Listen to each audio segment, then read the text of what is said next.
Le sport, ça se vit pas tout seul. La cage, c'est la place pour vivre le sport. Bien voir et bien entendre. Lunettes, lentilles, aides auditives. Rendez-vous dans nos magasins de Gironde dès aujourd'hui. Bordeaux, tant de sport à partager, à célébrer. Le sport n'est pas seulement une question de performance, mais aussi de bien-être. À la vitesse de la Garonne, on place au bord d'un métronome un mouvement continu qui s'appelle Bordeaux Métropole.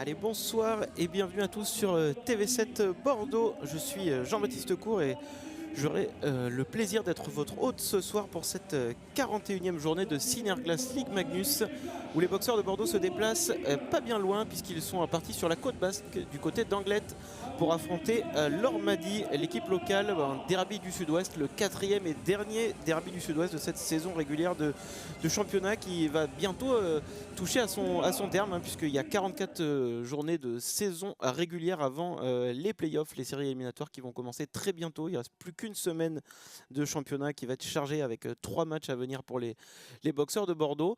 Un derby qui s'annonce chaud comme tous les derbys forcément avec 2 trajectoires assez opposées entre les deux équipes du jour puisque les Bordelais pointent à la 4e place du championnat et ont un petit peu d'avance sur le 5e qui est Marseille. Ce sera trop difficile d'aller chercher la 3e place au Duc d'Angers, donc même comptablement ce n'est plus possible d'ores et déjà. Et l'Ormadi d'Anglet qui pointe à la 11e et avant-dernière place du classement. Mais sur les dernières rencontres, côté boxeur de Bordeaux, le moral n'est pas forcément au rendez-vous puisque les Bordelais sont sur 3 défaites consécutives au plus mauvais moment de la saison avec les playoffs qui approchent évidemment et puis du lourd à venir puisque Bordeaux recevra les Dragons de Rouen qui n'est autre que le leader du championnat dimanche prochain à la patinoire Mériadec. Et donc les boxeurs de Bordeaux avaient été défaits chez les Rapaces de Gap 3-1 juste avant la trêve et puis après les Jeux Olympiques de Milan-Cortina, retour au jeu semaine passée et une défaite à Chamonix 5-1 puis à la maison contre les Ducs d'Angers 4-2. Et donc c'est cette mauvaise série qu'il va falloir enrayer ce soir côté bordelais alors que pour l'Ormadi l'objectif sera de prendre des points histoire de ne pas terminer à la dernière place de cette saison régulière du championnat et de la laisser pourquoi pas aux Rapaces de Gap qui occupent actuellement cette 12e place. Et on va passer sans plus attendre aux compositions d'équipe en commençant par l'Ormadi d'Anglet avec le numéro 4 Samuel Der, le 5 Peter Morgan, il y a Arnaud Faure, Rudolf Poltz qu'on connaît bien côté boxeur de Bordeaux, Julien Munoz, Ivan Ezipov, lui aussi est passé par les boxeurs côté jeune, Hugo Baron, Fabien Casarine, Samuel Rousseau, le 20 Baptiste Mancio, Alexei Polodian, un autre ex-boxeur, Mathieu Schredel, le 40, Anton Vasiliev 64, Nikita Yevpalovs, le letton aussi passé par Bordeaux, Jamie Eyre, Thomas Suir, Dominique Volejnicek et enfin Timothée Quatron pour les joueurs de champ, sans oublier Mathieu Caron, le gardien de but et Nathaël Fleuret. Et on laisse avec la Marseillaise et on recommence juste après avec la compétition d'équipe des boxeurs de Bordeaux.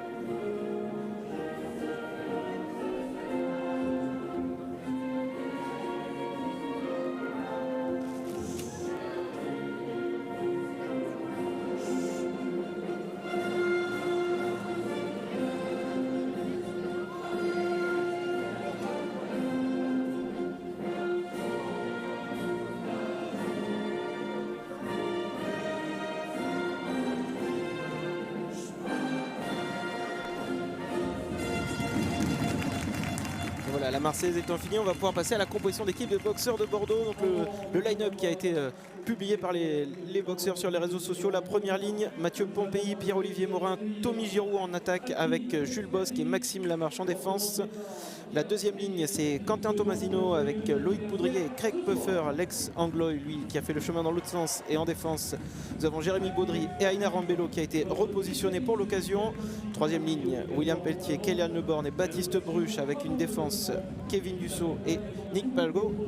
Et la quatrième ligne, Tom Didou, Julien Guillaume et Loïc Farnier.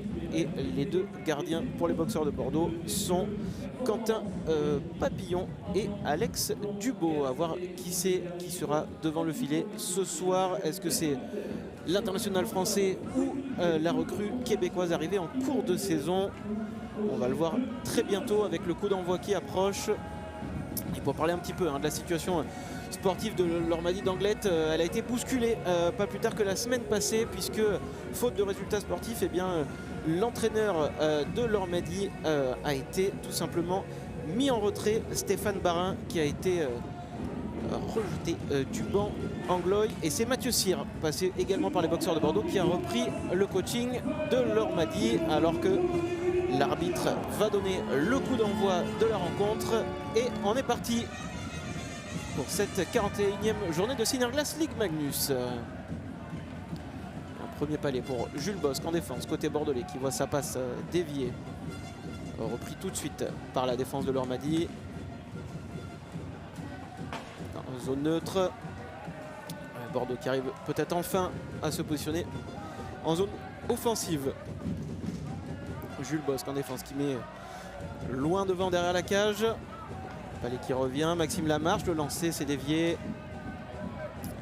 Et les joueurs d'Anglet dégagent le palais pour certainement changer d'escouade, notamment défensive. Voilà, et les Bordelais en font autant.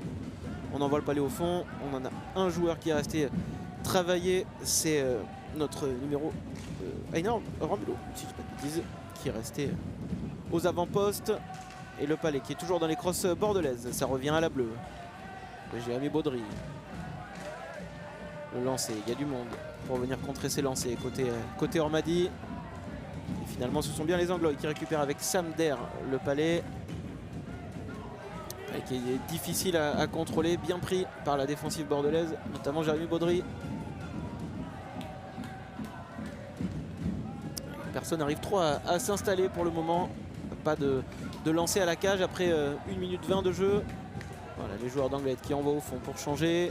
Attention, ce palais relancé là qui a été récupéré par les locaux. Et c'est finalement les Bordelais qui arrivent à remettre les crosses sur le palais en zone offensive. Et un premier lancé à la cage qui a été repoussé par le portier Mathieu Caron de l'Ormadi d'Anglet. Attention, le palais qui traîne sur le côté de la cage là, ouais. Des Bordelais qui n'arrivent. Si, on récupère fort heureusement le palais. Le borgne, le lancer, voilà, premier lancer cadré qui force le portier basque à geler ce palais dans la mitaine. On va repartir avec une mise au jeu en zone offensive pour les boxeurs. Alors c'est pas forcément dangereux, hein, mais il y avait la vision était claire devant le portier canadien de cette équipe d'Anglet. Et Kélian Leborn qui a forcé du coup le portier à geler ce palais pour repartir sur une mise au jeu. C'est les joueurs locaux qui ont remporté la mise au jeu. Timothée Quattrod qui renvoie en diagonale. Bien pris, bien suivi par la défense bordelaise. Puffer maintenant qui travaille. C'est récupéré. Alors il va y avoir pas mal de revirements sur ce match de palais entre les deux équipes. Pourquoi pour faire un point purement technique, et bien tout simplement la patinoire d'Anglet est une des patinoires les plus petites de France. Il y a des dimensions minimales à respecter et ils sont tout juste aux dimensions minimales de la glace. Elle fait 56 mètres de long par 26 mètres de large, alors que pour donner un exemple, la moyenne, comme la patinoire Merdec, on appelle ça des grandes glaces, ça fait 60 par 30, donc mine de rien ça fait une certaine différence d'avoir 4 mètres de moins en longueur et en largeur. Les lignes sont beaucoup plus proches, une toute petite zone neutre que vous verrez entre les bandes bleues au milieu, et donc forcément beaucoup plus de revirements de palais et peut-être beaucoup plus de hors-jeu également. Allez, justement, dans cette zone neutre, bataille de chiffonnier. C'est finalement les joueurs de l'Ormadi qui reprennent le palais, tout de suite récupéré par les boxeurs. Bien lancé, Quentin Tomasino sur la droite. Ouais, dommage, il a voulu centrer dans l'enclave, il n'y avait personne pour récupérer le caoutchouc. Sa bataille le long des bandes. Le palais qui est remis au fond. L'Ormadi qui ne sort pas de sa zone défensive pour l'instant. Baudry qui récupère le lancer, c'est dévié autour de notre numéro 64. Prendre le palais, William Pelletier. Ouais, attention, les deux Bordelais qui se gênent là. Mésentente en zone offensive.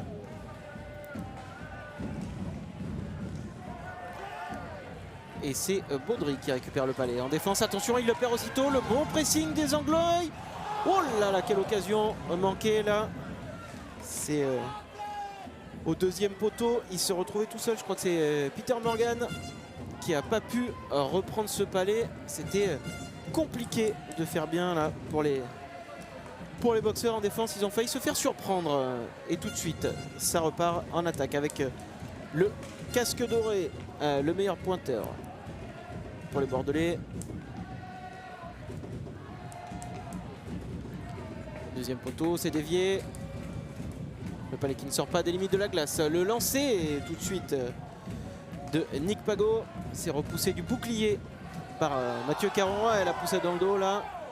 Ne sera pas signalé alors qu'on réclamait quelque chose du côté des supporters basques. Et il tient ce numéro 82 de l'Ormadi. Et là, il y a peut-être un fer trébuché. Et ça ne va pas siffler non plus.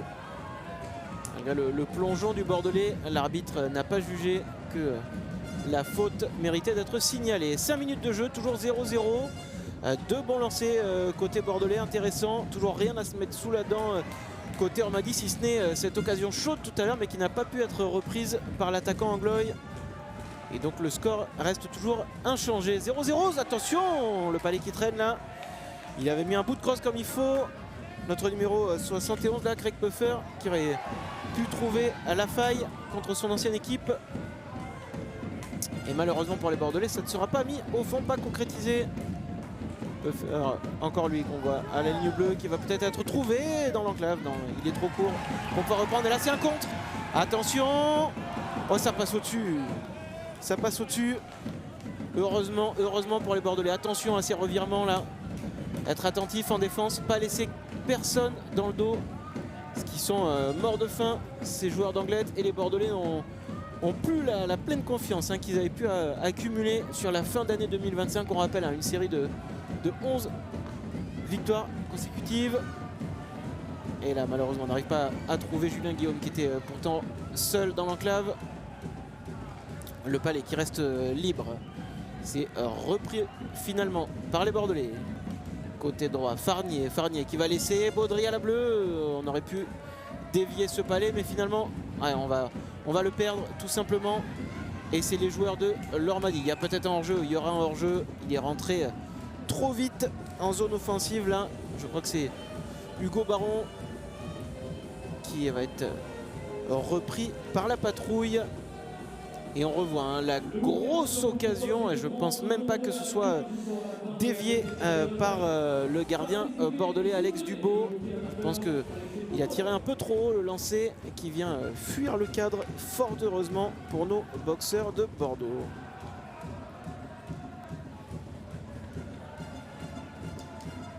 Allez, derrière la cage, ça travaille. On va récupérer possession du caoutchouc, la rondelle. C'est remis à la bleue. Le lancer de Kevin Dussault, si je ne m'abuse. Repoussé une fois de plus par Mathieu Caron. Et là, le palais n'a pas franchi la ligne bleue, donc il n'y a pas de hors-jeu. Ça joue. Les Bordelais toujours en zone offensive. Récupère la rondelle une fois de plus. Et malheureusement, personne au large. Et c'est donc les joueurs de Mathieu Cyr qui récupèrent le palais, qui l'envoie loin au fond. Et on va changer la ligne complètement côté Ormadi et côté Bordelais aussi. Le palais dans les crosses de notre meilleur pointeur. Côté gauche, on envoie au large, à l'opposé, c'est récupéré. Ça travaille fort dans le coin là pour Tommy Giroud. Tommy Giroud toujours dans l'axe. La marche qui donne à Bosque. Derrière la cage, c'est les joueurs d'Anglette qui reprennent possession du palais. Et là ça va être ouais, il est dans sa moitié de terrain, donc derrière sa ligne rouge, il l'envoie directement derrière la ligne d'en but bordelais. Ce sera un dégagement interdit, alors qu'on aperçoit les supporters bordelais qui ont été nombreux à faire le déplacement sur Anglet, hein. On rappelle le déplacement le plus court de la saison, 2 petites heures, un peu plus de 2 petites heures de voiture.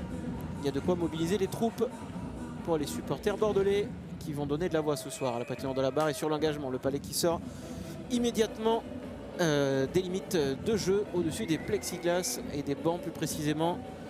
Et donc les joueurs de l'Ormadi vont pouvoir à cette occasion changer d'alignement partant sur la glace, ce qui n'était pas le cas juste avant avec le dégagement interdit. On pourra y revenir un petit peu plus tard dans le match.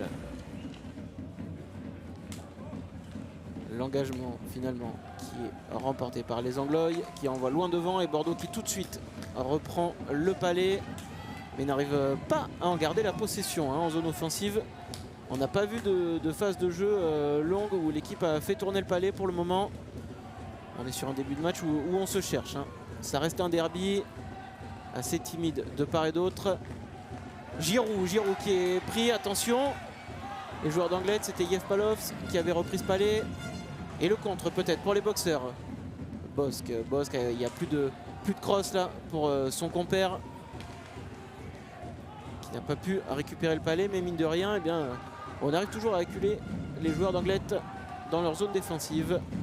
Bien repris, et tout de suite on remet le Borgne côté droit, temporise, il remet à la bleue le lancer de Jérémy Baudry qui est repoussé, et sur la deuxième chance ça va fuir le cadre pour nous ramener jusqu'en zone défensive pour les boxeurs de Bordeaux. La bonne relance croisée tout de suite, Baptiste Bruch qui remet dans l'angle, mais malheureusement ce sont les joueurs d'Anglet qui auront été les premiers sur ce palais. Derrière la cage, le Borgne avait réussi à retrouver Craig Puffer, et c'est finalement Baudry qui remet à une ligne à la bleue, ça passe, et finalement derrière la cage, Bordeaux perdra la possession de la rondelle. Thomas Suire, la passe qui ne trouvera rien si ce n'est une crosse bordelaise, et les boxeurs repartent à l'attaque. Attention à la mésentente là, ouais, sur le côté gauche, et on repère aussitôt la possession du puck.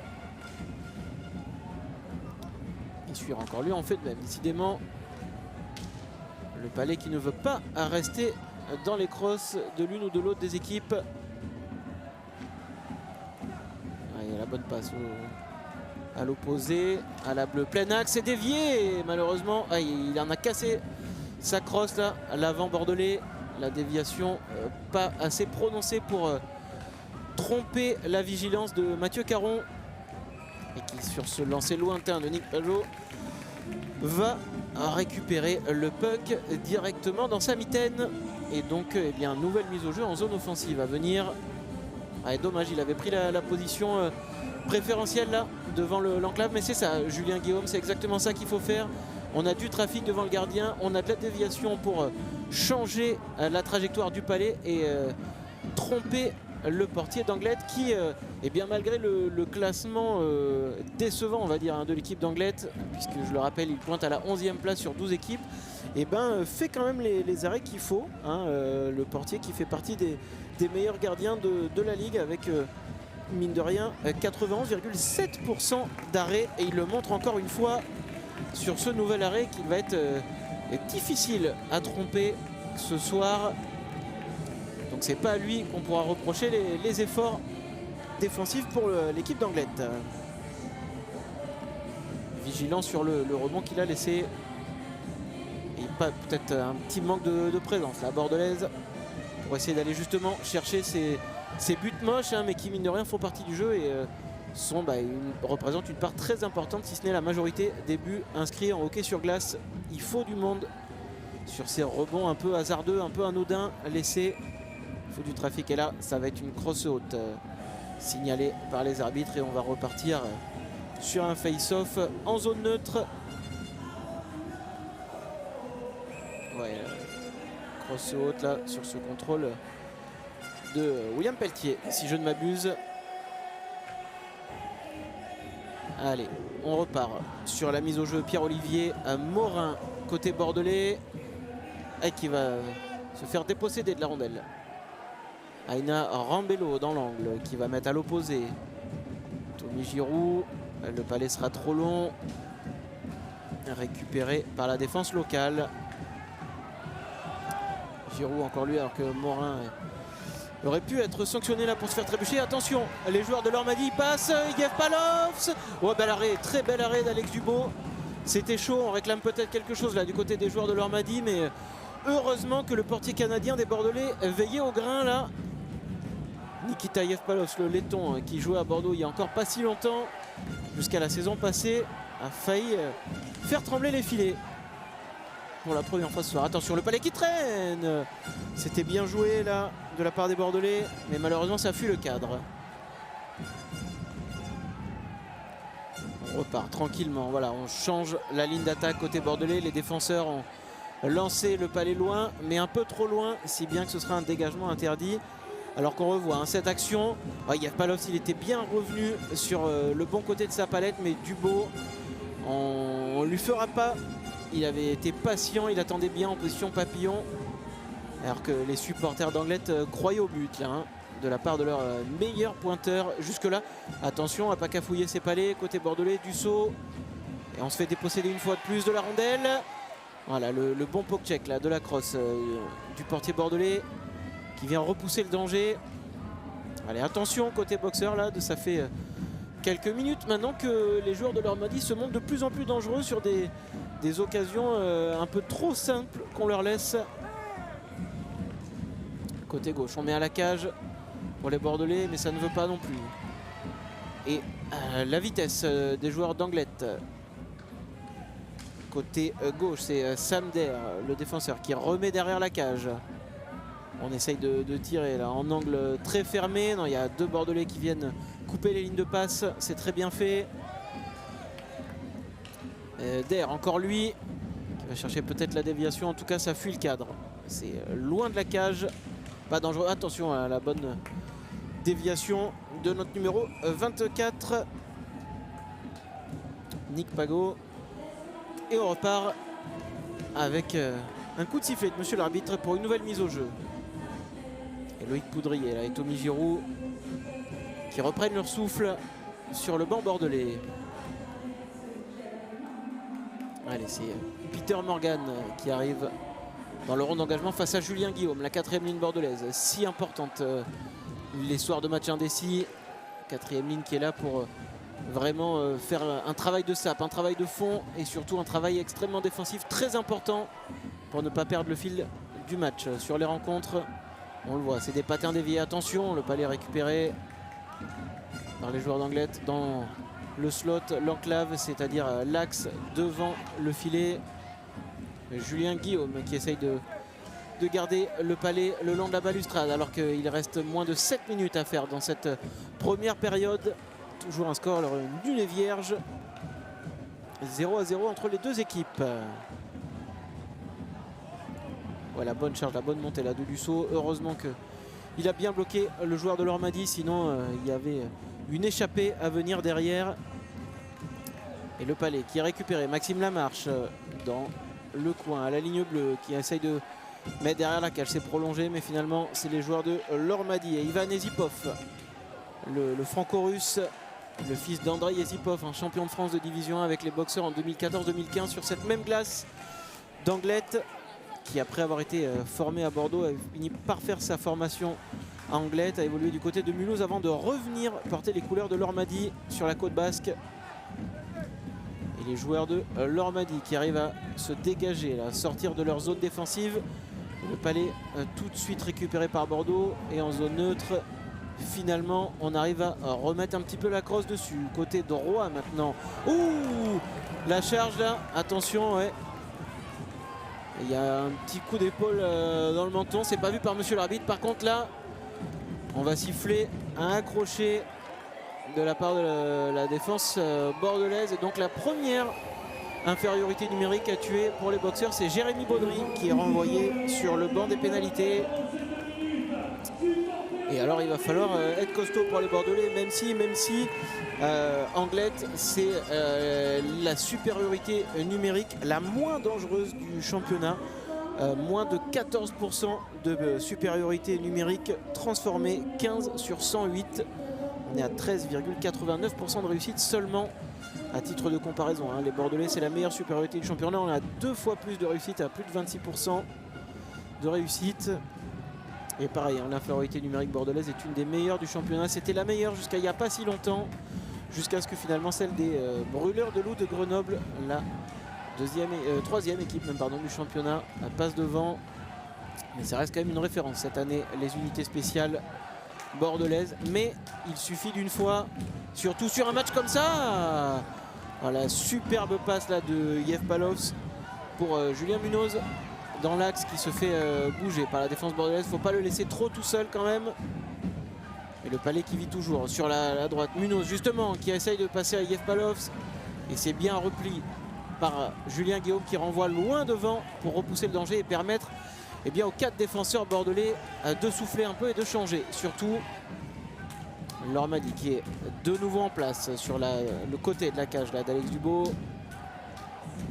On va essayer de faire tourner à droite. On essaie de trouver encore et toujours Yev Palovs qui arrive à prendre possession du Palais. Le lancer du numéro 59 qui est contré et Bordeaux qui renvoie loin devant le Palais, alors que la première minute d'infériorité a été tuée pour les Bordelais.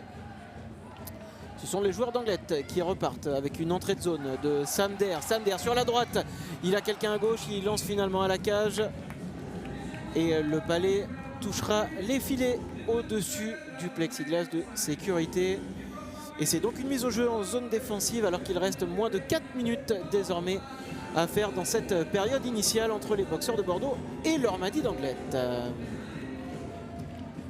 Le face-off qui est finalement à mettre à l'honneur des joueurs d'Anglette qui ont le Palais dans les crosses, là, dans le coin.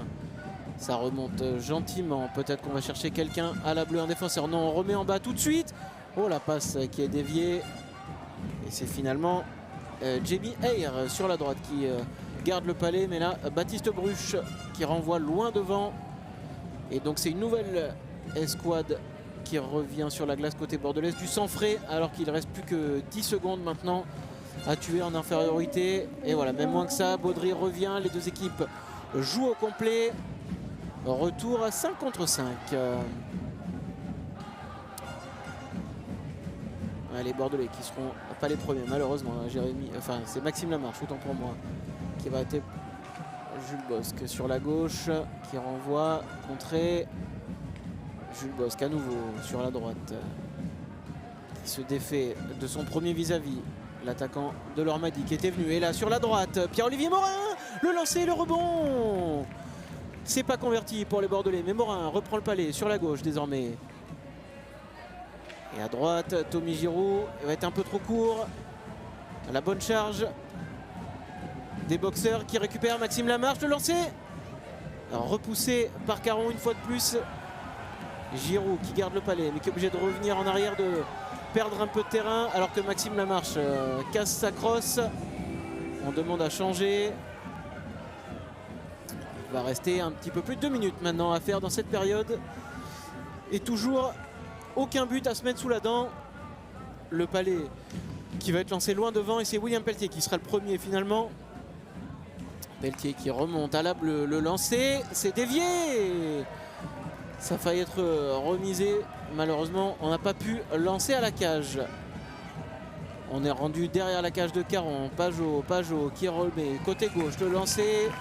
Et cette fois-ci, il sera bien capté par le portier de Lormady une fois de plus. Pas mal de lancers côté boxeur.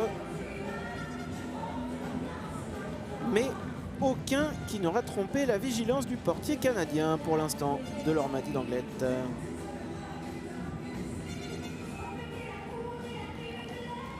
Allez, en zone offensive, qui s'avance dans le rond d'engagement pour les boxeurs. Ça doit être Loïc Poudrier si je ne m'abuse. Le Palais qui est revenu, c'est Pajot, le lancer à la bleue, la tentative de déviation. Malheureusement, le Palais est un peu trop loin.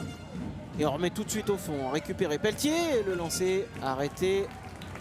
Ça va mieux côté boxeur sur cette fin de première période. On toque à la porte, on s'annonce. Mais on ne trouve pas la faille pour le moment. Mathieu Caron qui veille au grain. Hop, lancé dans le plastron.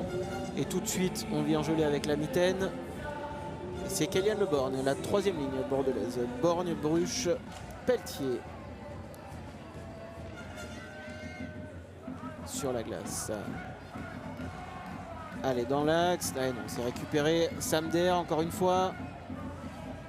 Der sur la droite qui a l'air d'être le maître à jouer hein, de cette équipe de l'Ormadi. C'en est en tout cas le meilleur pointeur parmi les défenseurs d'Anglet. Et on le voit très actif sur les montées de puck et les entrées de zone. Attention, Samuel Rousseau qui remet derrière. Les joueurs de l'Ormadi lancés mais très bien dépossédés de la rondelle par Baptiste Bruche. Bruche qui s'infiltre côté droit, le lancer. Viser la lucarne mais en plein dans la mitaine de Mathieu Caron. Et alors qu'on rentre dans les ultimes secondes de ce tiers initial, eh bien Mathieu Caron reste solide sur ses appuis. Et les statistiques hein, qui ne trompent pas, on est plus du double de lancers côté bordelais, c'est 9-4 pour l'instant alors que je vous parle. 11-4 même désormais. Mais c'est 0-0 au tableau d'affichage alors que nous sommes dans la dernière minute. Et une nouvelle crosse cassée, décidément la troisième côté bordelais dans cette période. Crosse cassée, les joueurs sont obligés de la lâcher immédiatement. Ils ne peuvent pas jouer avec une crosse cassée sous peine de prendre une pénalité. L'idéal dans ces cas-là est de changer au banc. Mais alors que les bordelais étaient sous pression en zone défensive, c'était pas le meilleur moment pour la défensive bordelaise pour venir changer au banc. Alors qu'il ne reste plus que 27 secondes désormais. Les bordelais perdent le palais, attention. L'Ormadi sur la droite, le lancer, arrêté de la botte de Dubo qui vient tout de suite le mettre au chaud dans sa mitaine. Et alors on va revenir sur une mise au jeu en zone défensive. Il reste un peu moins de 20 secondes à faire là. 18,7 secondes très exactement après cet arrêt. Bienvenue de prendre cette mise au jeu voilà, pour éviter un dernier coup d'éclat des joueurs d'Anglet. Et pourtant, voilà, le lancer contré à la bleue. Ah, dommage, on arrive à rien en faire. Paille qui est renvoyé au fond. Dubo, 5 secondes à jouer. Voilà, on va jouer tranquille. On va attendre sagement la sirène qui retentit à l'instant. Et donc, score nul et vierge à l'issue de cette période initiale entre les hommes d'Olivier Dimet et les hommes de Mathieu Cyr. 0-0. De nombreux lancers côté bordelais. De belles actions, ça allait mieux en fin de première période. Il y a eu un moment où ça allait bien. Pas possible de concrétiser malheureusement, mais restez attentifs à ces joueurs de l'Ormadi qui ont pu se montrer dangereux à quelques occasions, là notamment sur ce palais perdu. Et là c'est incroyable qui malheureusement il arrive à rater ça. Et cette autre incursion là, Yev Palovs, bien repoussé du bout de la botte par Alex Dubo. Et on revoit ici un nouveau lancé sur une belle passe, une fois de plus en supériorité de Yev Palov. Ça faisait 3 belles occasions pour l'Ormadi. Et là, malheureusement, c'est Bosque qui est difficile de pouvoir reprendre de voler ce palais. Mais voilà, malgré toutes ces belles occasions, eh bien, on en reste là 0-0. On se quitte pour un court instant, le temps de reprendre notre souffle. Et on se retrouve très bientôt pour le second acte, ici en direct de la patinoire de la Barre entre les boxeurs de Bordeaux et l'Ormadi d'Anglet. Je rappelle le score 0-0. À tout à l'heure. Le sport, ça se vit pas tout seul. La cage, c'est la place pour vivre le sport.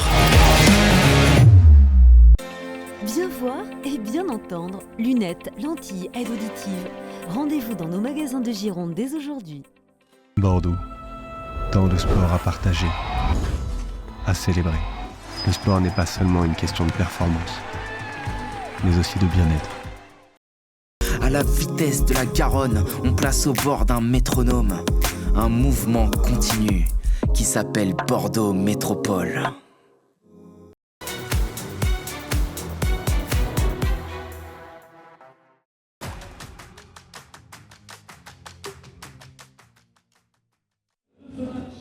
Et on se retrouve en direct de la patinoire de la Barre à Anglet sur la côte basque pour ce derby du Sud-Ouest entre l'Ormadi et les Boxers. 0-0 à l'issue de cette première période. Toujours pas de but, mais 11 lancés à 5 côté Boxers d'après la feuille de match. Ce qui prouve que les Bordelais ont davantage été dangereux que l'Ormadi. Mais sur ces 5 lancés d'Anglet, il y a 3 très chaudes occasions où sans un grand Alex Dubo dans la cage bordelaise, le résultat aurait pu être tout autre. Donc attention à ne pas sous-estimer cette équipe basque sur les 40 prochaines minutes à venir. Et il va falloir tout donner aux Boxers pour tromper la vigilance de Mathieu Caron dans un premier temps et espérer l'emporter dans un second temps. Les joueurs sont revenus sur la glace. Ça va être Loïc Poudrier qui s'avance côté Boxer de Bordeaux. Et en face, c'est Hugo Baron pour l'Ormadi d'Anglet. Une mise au jeu remportée par les joueurs locaux.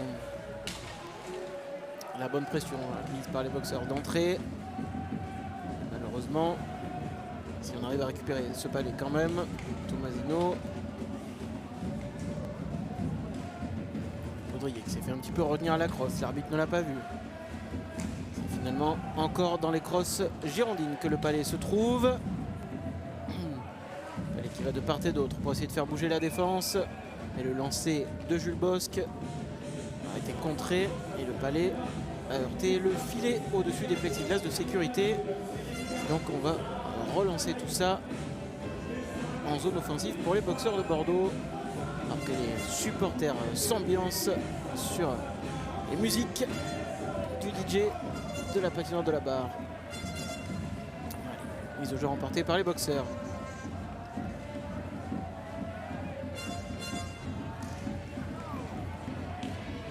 Dommage, les Boxers qui étaient bien en zone offensive jusqu'à ce petit palais perdu, mais heureusement récupéré aussitôt par la défensive bordelaise.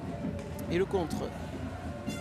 Le lancer anodin de Tommy Giroud avec le rebond qui aurait pu faire mouche. Quel dommage là. C'était une très très belle occasion pour les Boxers de Bordeaux et la première ligne. C'est finalement l'Ormadi qui essaye, mais non.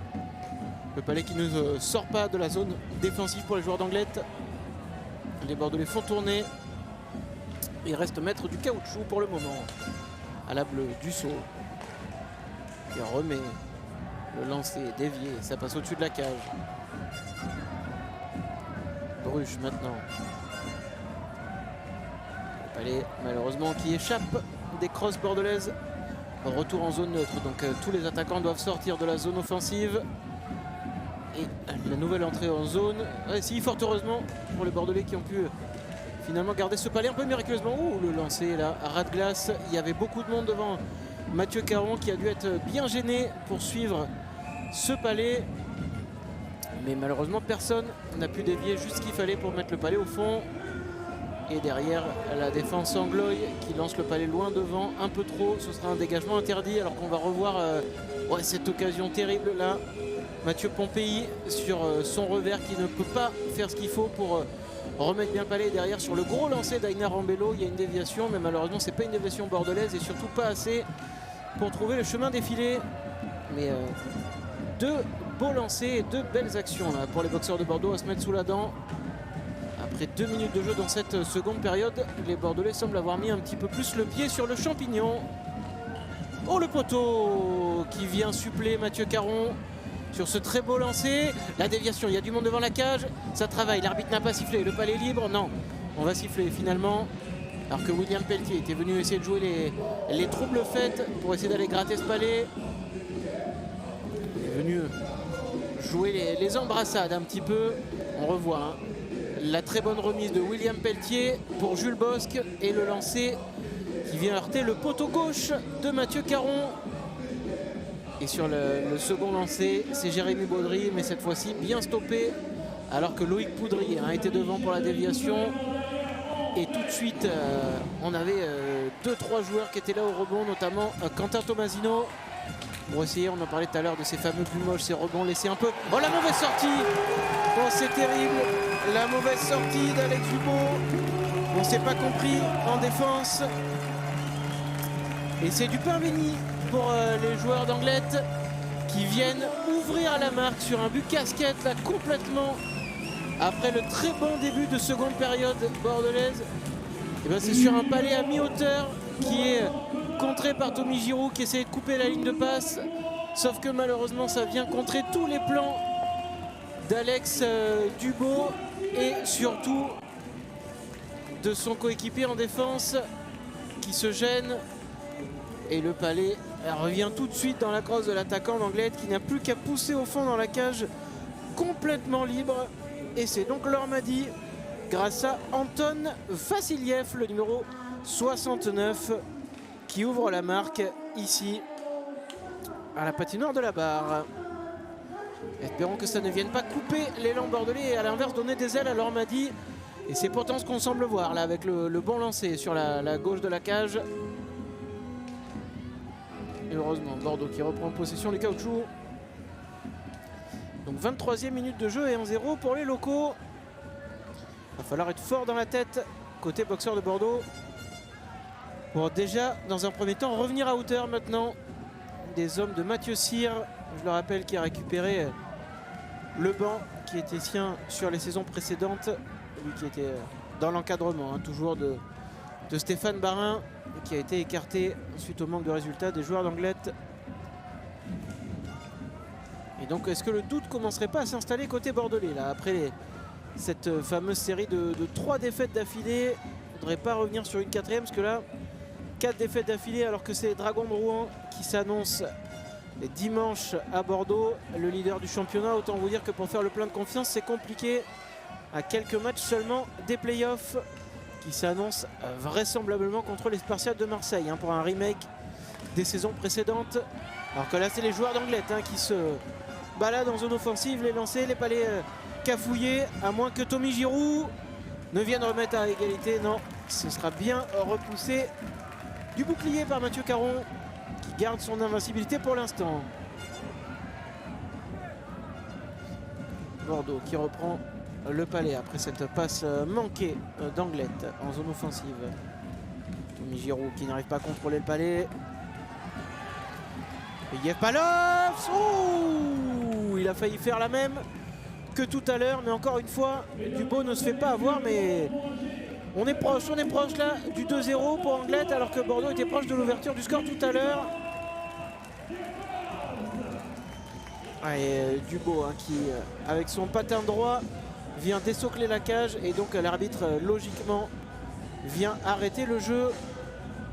Et heureusement pour les boxers que l'ancien pensionnaire de Meriadec, Nikita Yevpalovs, le laiton, ne puisse pas se remettre sur ses patins comme il le fallait pour doubler la mise pour les Anglois. Allez, la mise au jeu à venir. C'est Lormady qui ressort avec la possession du palais. Fabien Casarine sur la droite, le palais dévié. Yevpalov, encore lui, qui récupère le palais qui traîne. Bon, il y a un peu le feu là dans la défense bordelaise sur ces dernières secondes. Allez, Bordeaux pour essayer de reprendre un petit peu confiance là, de mettre les crosses sur le palais en zone offensive. Dans l'angle, c'est bien suivi par le défenseur côté droit. On temporise, on passe par derrière la cage. Le lancer bien couvert par Caron. Le rebond une fois, 2 fois, peut-être le palais libre. Et non. Le portier canadien d'Anglette se couche sur le caoutchouc. Et on en reste là. Mise au jeu à venir en zone offensive pour les boxeurs de Bordeaux. Un point sur les meilleurs buteurs du championnat et on voit que 4 joueurs des Dragons de Rouen sont dans le top 10 des meilleurs buteurs. C'est dire l'ultra domination du RHE 76 dans cette Synerglass Ligue Magnus. Suivi tout de même par 2 brûleurs de loup dans les premiers rôles également. Mais sans commune mesure, l'offensive rouennaise qui domine le classement des meilleurs buteurs du championnat.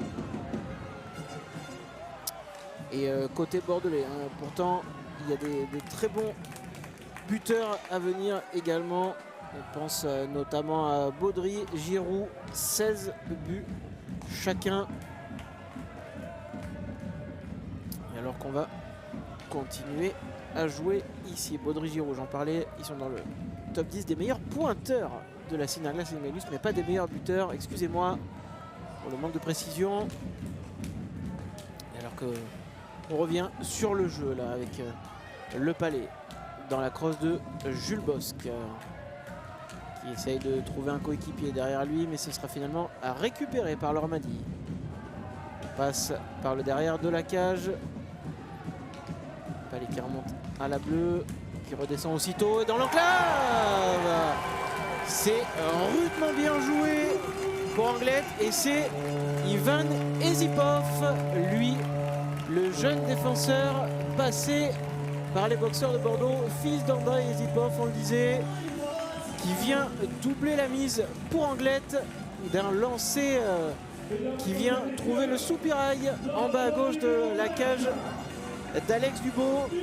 On le voit, Ezipov, c'est lui à la bleue qui remet dans le coin un 1-2. On le retrouve plein axe là, la défense bordelaise est complètement apathique. William Pelletier ne monte pas sur lui et Quentin Tomasino était de l'autre côté, mais personne n'a voulu aller le prendre. Et Ivan Ezipov, le dépassement de fonction, il fait ça, plein axe, on avance, on règle la visée et on trouve le cadre et ça fait 2-0 pour les joueurs de l'Ormadi d'Anglette. Voilà maintenant une situation qui s'annonce bien compliquée pour les boxeurs. Et attention, bon, on aurait pu être à 3-0 là. Il va falloir faire quelque chose, il va falloir réagir côté bordelais. C'est dur, c'est dur. On le disait, après un excellent début de tir médian, ce but un peu contre le cours du jeu est venu casser l'élan bordelais et à l'inverse galvaniser les troupes de Mathieu Cyr. Et voilà comment on se retrouve à la 27e minute avec un score de 2-0. Et là, Olivier Dimet va devoir trouver les solutions maintenant pour que son équipe tente un début de réaction. Attention, là, le tacle glissé du joueur de l'Ormadi, ça aurait pu être dangereux pour une blessure, mais fort heureusement pour nous, il n'y a rien eu. Et en zone offensive, les Bordelais qui n'y arrivent pas, qui n'y arrivent plus. C'est donc l'Ormadi qui file à l'attaque. Oh, il y a un bon lancer encore là de Peter Morgan qui est arrivé à s'infiltrer encore une fois. Plein axe là entre les deux ronds d'engagement. C'est les positions les plus dangereuses. Oh, heureusement il veillait au grain là, notre ami Dubo. Plein plastron, pas laisser de rebond, tout de suite mettre la mitaine pour pas laisser de seconde chance. Ça passera peut-être par là, par des gros arrêts d'Alex Dubo pour redonner un petit peu confiance dans un premier temps à la défensive et ensuite que les boxeurs redéploient leur jeu. Alors que là, le Palais est dévié par le bout de la crosse par Tommy Giroud. Il va passer au-dessus du banc. Donc face-off à venir en zone neutre. Donc voilà les Bordelais. Vous allez voir tempête sous un crâne là sur le banc d'Olivier Dimet et de Rémi Perronard pour essayer de trouver la solution. Le Palais dans les crosses bordelaises, Dussault qui n'arrive pas à mettre au fond.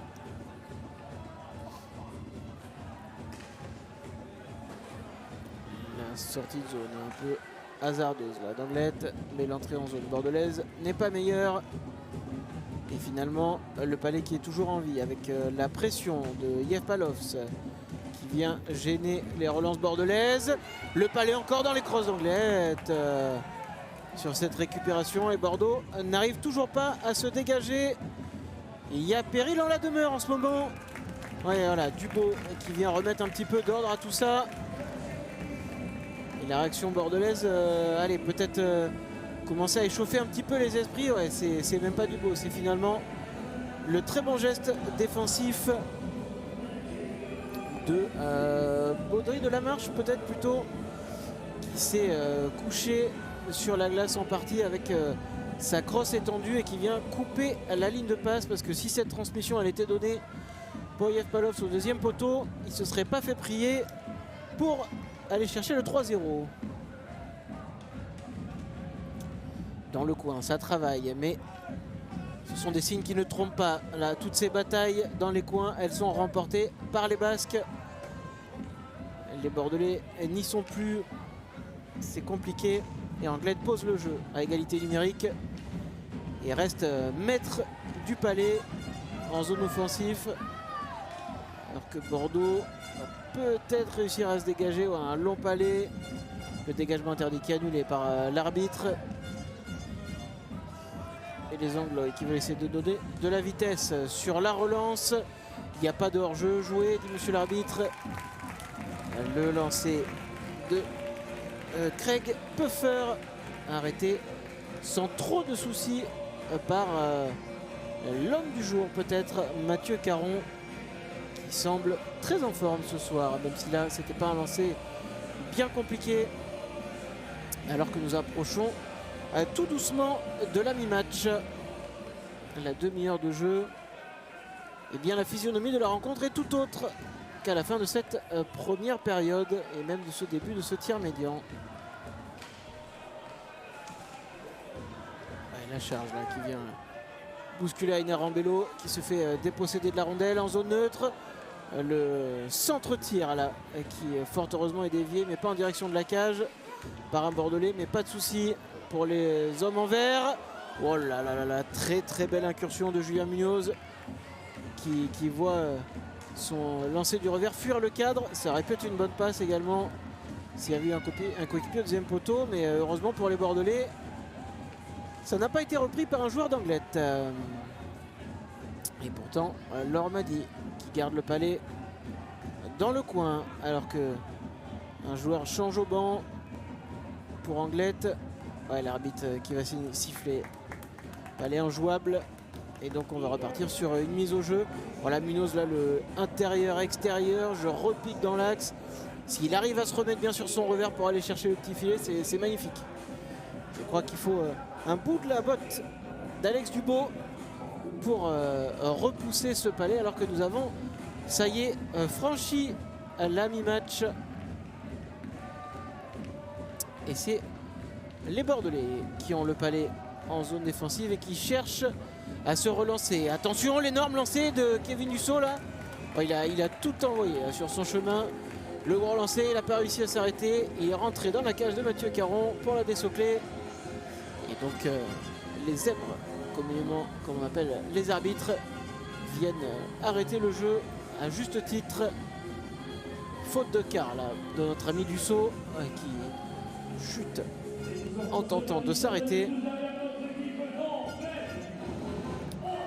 Et la remise au jeu qui va se faire tout de suite en zone neutre puisque c'est un fait de jeu. Donc on ne va pas avantager ou désavantager une autre équipe en jouant en zone offensive. On repart en zone neutre. Les boxeurs à la mauvaise passe qui est mal jaugée de la part de l'attaquant. Et on se retrouve à nouveau à devoir repartir de l'arrière. Dussault pour Guillaume. C'est Farnier qui renvoie devant. Et c'est finalement Caron qui arrête ce palais, qui vient le geler.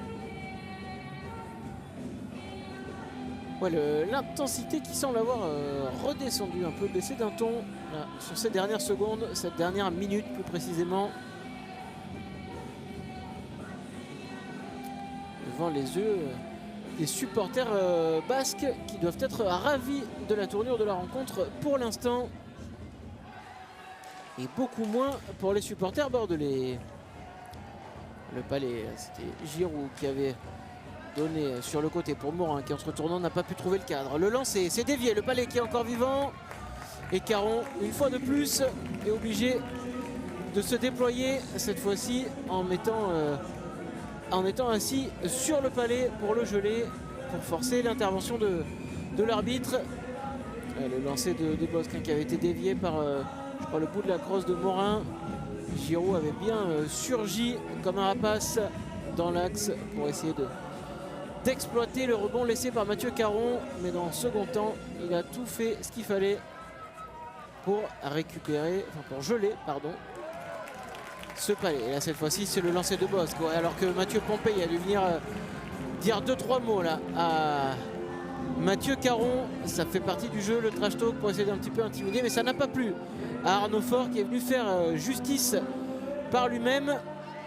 C'est peut-être ça hein, qu'on attend côté bordelais pour sonner un semblant de révolte. On va le voir là, le palais, ouais, parce qu'il était pas loin, Mathieu Pompéi, de dévier ce palais. Il est venu dire un mot et Faure est venu lui mettre un petit coup gentiment.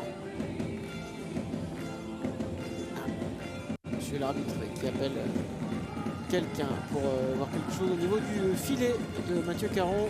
Bon, c'est bon, on repart avec le chrono et finalement le face-off en zone offensive pour les Bordelais aura bien lieu. Mais c'est Lormady qui repart avec le palais, récupéré instantanément par Pierre-Olivier Morin notamment, mais son lancer ne trouvera pas les filets. On envoie à l'opposé Jules Bosc qui sera le premier. Jules Bosc hein, qui lui pendant la trêve n'a pas chômé puisqu'il avait l'immense joie d'être sélectionné en équipe de France et de participer aux Jeux Olympiques de Milan-Cortina. Alors avec les résultats que l'on sait, hein, une Olympiade compliquée pour l'équipe de France tout simplement qui était dans les moins bonnes équipes sur le papier de ce tournoi olympique et c'est finalement ce qui s'est confirmé, hein, 0 victoire et des scores plutôt salés, mais la chance d'avoir pu affronter des équipes comme le Canada qui présentait son plus bel effectif puisque, on le rappelle, la NHL avait eu un accord avec l'organisation olympique pour libérer ses joueurs en faisant une pause et donc les meilleurs joueurs du monde étaient présents, donc c'était pas une mince affaire. Mais l'expérience devait être magnifique puisque c'est très rare que l'équipe de France participe à ce tournoi olympique. Mais le voilà bien revenu aux affaires avec les boxeurs de Bordeaux depuis maintenant près d'une semaine en championnat en Senior Glass Ligue Magnus. Le palais qui tente d'être prolongé pour les Bordelais en attaque, mais ça ne veut toujours pas. La relance gênée par les joueurs de Lormady. Les Bordelais, ils font comme ils peuvent, mais ça passe pour le moment. Rambello, non, ne gardera pas possession de la rondelle. Et attention, il est le plus rapide encore, là, le joueur de Lormady. Oh, il faut que William Pelletier fasse un très gros retour pour venir gêner l'attaquant d'Anglette. Et encore un plus bel arrêt, tout simplement, d'Alex Dubo pour voler ce lancer à la cage qui aurait pu faire mouche. On souffle là, côté boxeur de Bordeaux. C'est plutôt quelle stratégie adopter. Et alors qu'il reste encore 7 minutes 22 à faire dans cette seconde période, il serait bienvenu de marquer un petit but pour relancer cette fin de match. Puisque rentrer au score, rentrer au vestiaire avec le score de 2-0 pourrait être compliqué pour les Bordelais. Même si rien n'était impossible et tout va très vite en hockey sur glace. La relance bordelaise qui est déviée. Il n'y aura donc pas de dégagement interdit. C'est en tout cas le geste fait par le juge de ligne. Côté droit, ça travaille. Mais c'est toujours, encore et toujours, les Anglois qui repartent avec la rondelle. Dans le coin, ça travaille. Et cette fois-ci, non. Ce sont bien les boxeurs qui reprennent possession du caoutchouc. Loïc Poudrier dans l'axe, ça arrive à droite. Et toujours pas. Les rebonds qui ne veulent pas aller dans le sens des boxeurs. Ouh, l'énorme charge là du joueur de Lormady. Heureusement qu'elle n'était pas quelques centimètres plus loin parce qu'elle était toute proche du début du plexiglas. Et ça, autant vous dire que ça peut être extrêmement dangereux. On a vu il y a quelques années en NHL une très grosse charge de Zdeno Chara notamment qui avait complètement séché Max Pacioretty, le joueur des Canadiens de Montréal. Ça avait déclenché une grosse bagarre derrière, donc heureusement que la santé et l'intégrité des joueurs notamment bordelais n'a pas été mis en cause dans cette séquence. Et là l'arbitre qui va siffler en jeu. Joueurs et supporters de Lormady ne semblent pas être d'accord avec la décision, mais les Zèbres ont le dernier mot et ce sera donc une remise au jeu en zone offensive alors qu'on en est toujours à 2-0 pour les locaux au tableau d'affichage. Des buts d'Anton Vasiliev et d'Ivan Ezipov. Forte consonance russe sur ces deux buteurs de l'Ormadi. Mais cette connexion-là fonctionne bien pour l'Ormadi, en tout cas ce soir. Bordeaux qui remet un petit peu la crosse sur le palais pour prendre le contrôle, mais ça ne dure pas bien longtemps, puisque ce sont finalement les défenseurs anglois. Attention, la mauvaise relance. C'est ce genre de palais-là qu'il faut arriver à exploiter. Loïc Fernier en se retournant, malheureusement, tout seul devant la cage. Il n'est pas sur le côté fort de sa crosse, de sa palette. Il se retourne et du revers ras de glace, ça donne rien. Le lancer un peu éloigné, même s'il y a un peu de monde devant la cage. C'est tranquillement repoussé ça par Mathieu Caron. Il en faudra un petit peu plus pour arriver à tromper la vigilance du portier de l'Ormadi. Un petit peu de trafic, un petit peu de monde devant la cage, une déviation. La déviation peut-être. Oh là là de Tommy Giroud. Et encore une fois, on ne sait trop comment, mais Mathieu Caron vient geler la rondelle. 35e minute de jeu. Les Bordelais toujours muets ici à la patinoire de la Barre. Ce qui est assez inhabituel cette saison, puisque les boxeurs n'ont remporté que les 3 premières confrontations en autant de matchs contre l'Ormadi. Première victoire 5-1 à Anglette et 2 succès 5-2 et 8-2 à Bordeaux. Et bien ce soir, c'est l'Ormadi qui mène pour l'instant 2-0 dans sa patinoire de la Barre. Et en zone offensive, à nouveau, les hommes de Mathieu Cyr qui arrivent tant bien que mal. Le palais, voilà, il le contrôle. Bordeaux n'arrive pas à sortir de sa zone. Et la réussite semble angloï sur cette période en tout cas. C'est envoyé au fond, récupéré par Bordeaux. Ouais, dommage. On a essayé de remettre de derrière la cage, devant dans l'axe. Et là, encore un joueur de l'Ormadi. Bel arrêt de Dubo. C'est Hugo Baron. Ouais, ça part. Ça y est. Une échauffourée. Ça a touché au gardien et c'est l'arrêt de l'eau qui est sur glace. On ne touche pas au portier. Et donc forcément, là, Dubo, il est venu se faire un petit peu justice lui-même. Et derrière, heureusement, les défenseurs bordelais sont venus supper leur portier. Et donc les esprits qui s'échauffent là. Mathieu Pompei qui continue. Un nouveau joueur de l'Ormadi au sol, à terre. Et là, les sanctions vont pleuvoir. On va attendre de voir ce que vont dire les arbitres. Déjà, Anton Vasiliev et Mathieu Pompei, a priori, ça a été désigné par les arbitres. C'est acté. Je pense que c'est Hugo Baron peut-être qui a fait le lancer, qui aurait été le premier à se faire un petit peu chahuter par Dubo. Est-ce qu'il y aura plus ou pas? On va voir ça, en tout cas on va revoir l'action. Baron sur le côté qui tire et c'est pas lui, c'est le numéro 24 qui s'est fait un petit peu accrocher au niveau du patin là, Baptiste Mancio. Je crois que c'est la marche en se retournant qui en faisant exprès avec un petit peu de roublardise et d'expérience ou pas, en tout cas est venu accrocher le patin de Baptiste Mancio qui en tombant a touché Alex Dubo et il n'en fallait pas beaucoup plus pour faire dégoupiller le portier bordelais qui est venu mettre quelques caramels à son vis-à-vis. Et derrière Anton Vasiliev donc, et Mathieu Pompei ont continué les explications un petit peu musclées, mais finalement c'est peut-être pas une mauvaise chose pour les Bordelais pour récupérer le momentum, on va dire la tendance du moment pour inverser la vapeur. Ça peut être un outil de aller chercher un petit peu la rage et la hargne sur le banc et sur la glace. Et donc les pénalités qui sont en train d'être annoncées par la table de marque. Mathieu Pompei prend d'ores et déjà 2 minutes de pénalité, c'est acté. J'entends Anton Vasiliev également.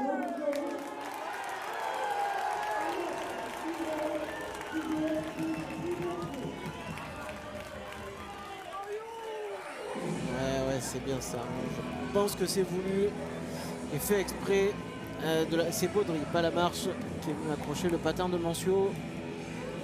Je crois qu'Alex Dubo a pris également une pénalité, mais étant donné qu'il s'agit d'un gardien. Il prend 2 minutes pour dureté, mais ce n'est pas lui qui purgera la pénalité. C'était un autre joueur et je crois avoir vu Tom Guidou s'avancer sur le banc des pénalités. Et donc c'est bien ça, il y aura 2 minutes pour Pompéi, 2 minutes pour Vasiliev. Ces pénalités qui ne sont pas affichées et n'impactent pas les équipes. En revanche, Alex Dubo, ces 2 minutes à lui seront purgées par le numéro 7, Tom Guidou, et celle-ci sera affichée. Et donc nous voilà à nouveau en supériorité numérique pour l'Ormanie d'Anglette.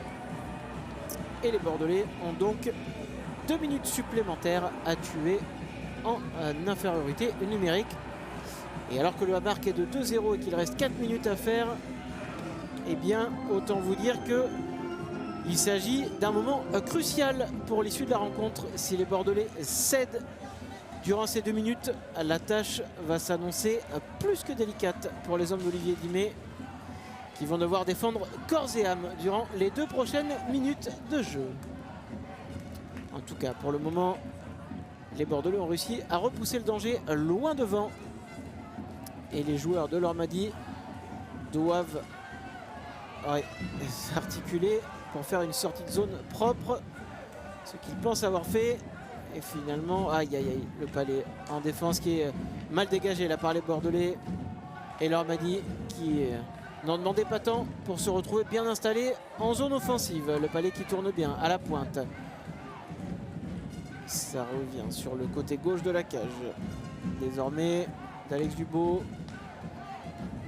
À la pointe, le lancer dévié par un patin Angloy.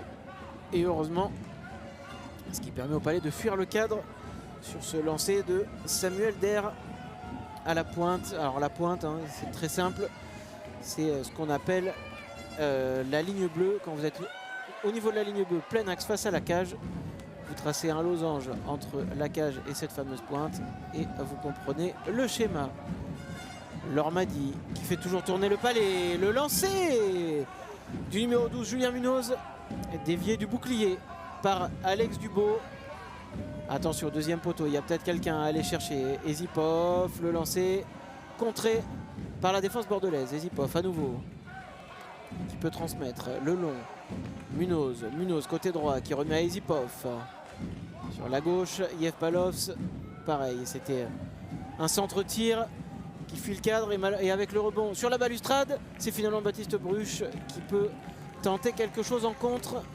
Mais c'est stoppé une fois de plus par Mathieu Caron. Mais au moins ça aura permis de tuer la pénalité qui avait été infligée à Alex Dubo. Et donc il reste 2 minutes maintenant à faire dans cette seconde période. Mais les Bordelais sont de retour à 5 contre 5 sur la glace. Et le cafouillage encore, on se gêne là. Les boxeurs, c'est Tom Guidou qui a du mal. Et finalement, c'est l'Ormadi qui renvoie le palais loin devant. Et Bordeaux qui va devoir à nouveau s'articuler pour arriver à ressortir proprement ce palais de sa zone défensive. Et Guidou, à nouveau, Guidou qui envoie devant. Mais la défense de l'Ormadi sera les premiers sur le palais. Farnier, le bon pressing pour Dussault à la bleue. Pajot, le lancer récupéré par Guidou qui fait un long shift décidément. Farnier qui va venir aider dans le coin. Le palais. Et le palais qui ressort encore dans les crosses Angloy. Même si Bordeaux vient gêner. On arrive à maintenir la pression en zone offensive. 1 minute de plus passée. Il reste donc 1 minute dans cette seconde période. Pardonnez-moi. Le palais a récupéré en défense. William Pelletier qui prolonge. Farnier essaie de changer de ligne côté bordelais. Non, pas tout de suite parce que là c'est l'Ormadi qui repart à l'attaque en zone offensive. Et heureusement le palais qui n'a pas pu être transmis.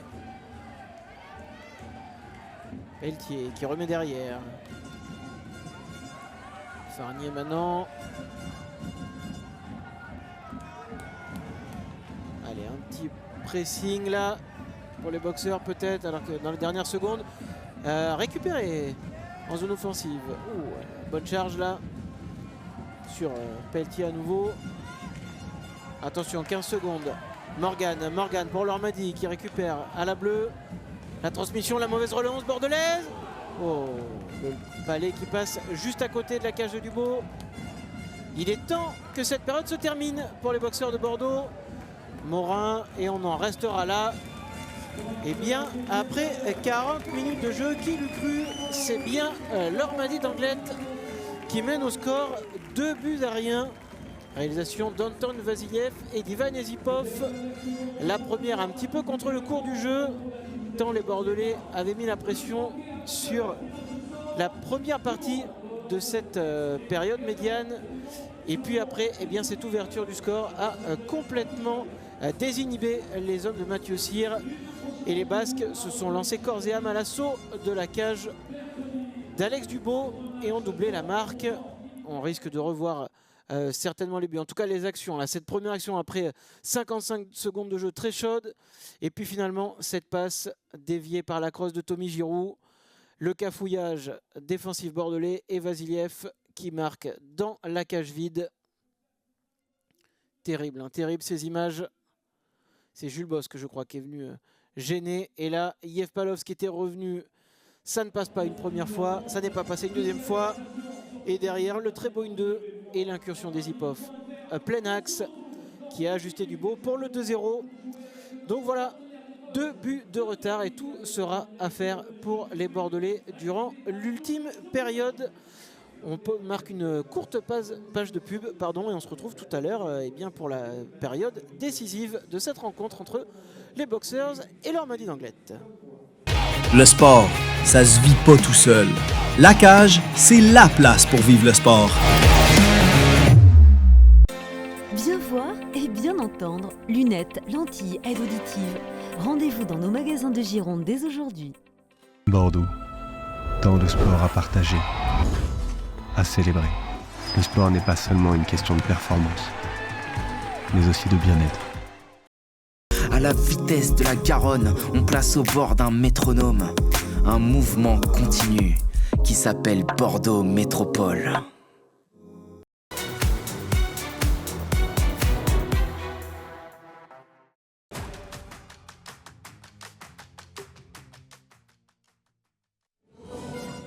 Et nous voilà de retour à la patinoire de la Barre d'Anglet pour cette troisième et dernière période du temps réglementaire entre les Boxers et l'Ormadi, alors qu'on revoit l'ouverture du score d'Anton Vasiliev sur vos écrans en ralenti. Après cette sortie manquée de Dubo et cette mésentente avec Jules Bosque. Et puis d'autres occasions à se mettre sous la dent. On va peut-être le second but de l'Ormadi, voilà, à l'instant c'est ça. Ezipov, on remet dans le fond, le 1-2, plein axe et le doublé. Ezipov qui double la mise plutôt. Donc voilà les 2 buts inscrits par l'Ormadi d'Anglet et donc le retard qu'accusent les Boxers à l'entame de cette ultime période du temps réglementaire. On va en profiter pour faire un petit point sur les scores des autres matchs du championnat en ce moment même. Du côté de l'Île-la-Croix à Rouen, les Dragons sont en train d'infliger une déculottée au Rapaces de Gap puisqu'il y a 7-0 au score. À Briançon, ce sont les Gothiques d'Amiens qui mènent 3-2 pour le moment. Du côté de Nice, les Aigles sont menés 3-2 par le Joker de Cergy. À Chamonix, ce sont les Ducs d'Angers qui jouent le haut de tableau qui mènent 3-1. Et du côté de Marseille, les futurs adversaires des Bordelais en play-off, si tout va bien, eh bien ils sont actuellement menés 2-1 par les Brûleurs de Loups de Grenoble. Alors que le coup d'envoi vient d'être donné pour cette troisième période et que là, la cage d'Alex Dubo a bougé et donc les arbitres eh bien, sont intervenus pour arrêter le jeu. Mise au jeu en zone défensive à venir côté boxeur. Devant, vous le voyez, une patinoire de la Barre qui a fait le plein ce soir, guichet fermé pour ce derby du Sud-Ouest. Et on voit nombreuses personnes amassées là derrière les cages d'Alex Dubo dans l'angle. Allez, les Boxers en zone offensive, le Palais qui malheureusement n'est pas contrôlé. Incursion côté droit.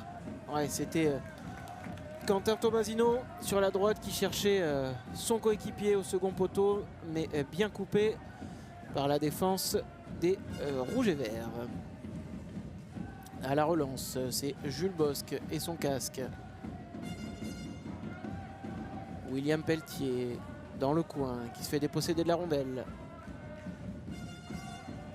Autour de Yev Palovs pour l'Ormadi d'envoyer le palais au fond. Le pressing qui est payant pour Fabien Casarine. On travaille dans le coin à nouveau. Ça ressort, contrôlé par Pelletier. Allez, ouais, on se fait peur côté bordelais là sur cette relance. Pas en pleine maîtrise, malheureusement. On a l'impression que ça a été bien travaillé à la vidéo par Mathieu Cyr, qu'on s'est particulièrement impliqué dans le coaching avec la data. Lui qui avait lancé une start-up, notamment pour traquer les données à match et joueurs. Eh bien ça doit porter ses fruits en tout cas là, puisqu'ils ont dû parfaitement décortiquer les sorties de zone des Bordelais, tant ils arrivent à nous gêner sur nos séquences. Allez, le pressing de Baptiste Bruche qui s'est bien battu là dans le coin. On envoie, c'est Poudrier qui a lancé à la cage. Le rebond laissé, mais nettoyé par la défense des locaux. Et nous voilà donc obligés de repartir depuis notre zone défensive. Une Pajot. Ouh là là là, c'est pas passé loin, c'est Dussault qui s'infiltre. Là, joue au côté droit, malheureusement, il n'a pas pu lancer correctement le palais. Et Bordeaux qui semble avoir pris un petit peu la possession du palais dans ce début de troisième période. Logique, vous me direz, puisque eh bien, ce n'est plus à l'Ormadi de faire le jeu. Mais pour autant, une position relativement stérile. Attention, la sortie ouais, pas maîtrisée là d'Alex Dubois, encore une fois derrière la cage. Ça aurait pu profiter aux joueurs d'Anglet. Heureusement, on est venu récupérer ce palais. Ouais, encore un très bel arrêt de Mathieu Caron sur ce lancer de Maxime Lamarche. En haut de la zone offensive là, quasiment à la bleue. Il a vu que le défenseur d'Anglet s'était mis en position pour essayer d'aller contrer son lancer. Il avait bien patienté, mais Caron a bien pu lire la trajectoire. Alors que vous revoyez à l'instant la sortie un peu manquée là d'Alex Dubois, qui mine de rien passe un petit peu à côté pour l'instant de son match au niveau des sorties. Là, celle qui nous a coûté le but, le premier but tout à l'heure, celle-ci. Et à l'inverse, Mathieu Caron est impérial devant le filet de l'Ormadi. Et là, Bordeaux, dommage, on n'arrive pas à contrôler correctement le palais. En zone offensive, et c'est même les Anglois oh là là, qui récupèrent le palais, alors que les Dragons nous passent le 8e but au Rapace de Gap. Le retour en bus va être long dans les Alpes pour les Gapençais. Pas de hors-jeu signalé par monsieur l'arbitre. Et le palais en zone défensive pour les boxeurs. Pompéi qui se fait bien charger.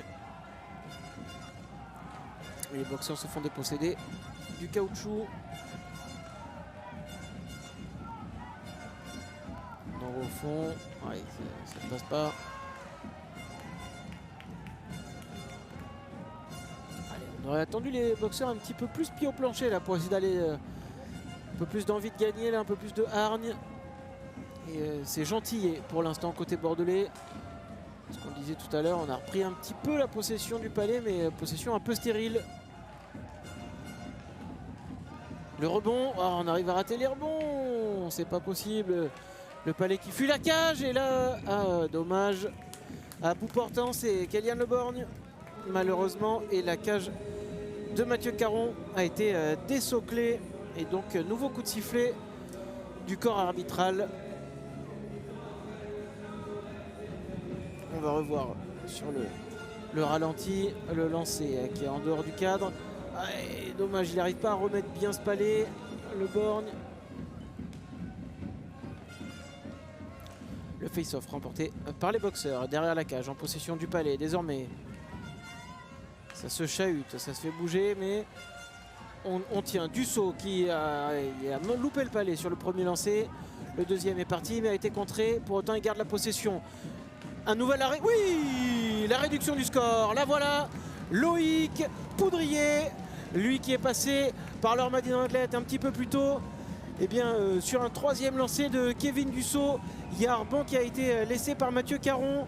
J'ai pas bien vu quel joueur ensuite était sur le côté de la cage et a remis à Loïc Poudrier dans son jardin dans l'enclave à mi-distance et qui est venu chercher la lucarne tout simplement de Mathieu Caron pour enfin ouvrir le compteur pour les boxeurs de Bordeaux. Et je crois que c'est bien Baptiste Bruch hein, sur le côté a priori. On voit là le lancer de Dussault, Bruch qui récupère, qui donne à Poudrier. Poudrier n'attendait que ça, la lucarne, merci, au revoir. Et nous voilà revenus dans le match un petit peu de nulle part. 2-1 désormais seulement pour les Anglois.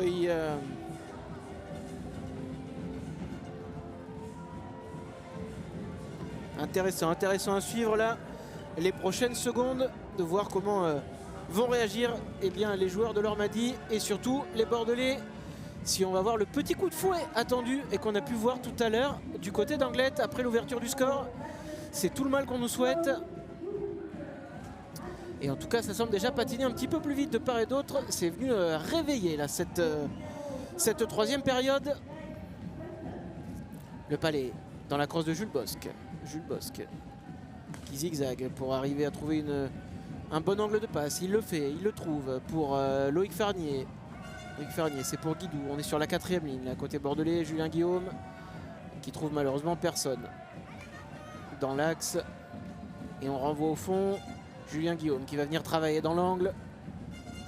Ah, le bon pressing. Allez, on veut des signaux positifs. On veut voir des duels remportés par les Bordelais dans les coins, notamment le Palais qui sort.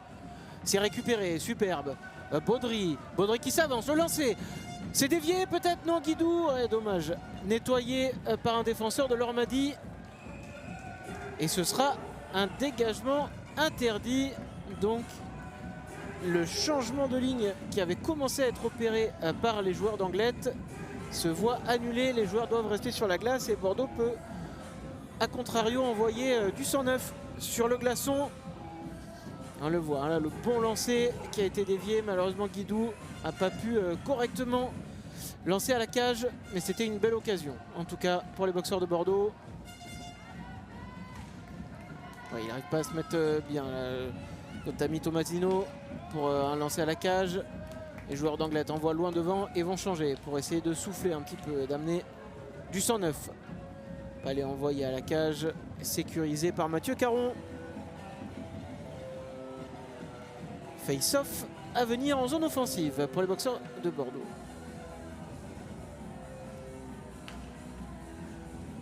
Allez, Mathieu Caron qui boit une petite gorgée là pour se déshydrater. Il a eu du travail tout au long du match et il en a un petit peu plus dans ce troisième acte, pardon. Tommy Giroud qui arrive à retrouver Quentin Tomasino sur la droite. Oh là là là là.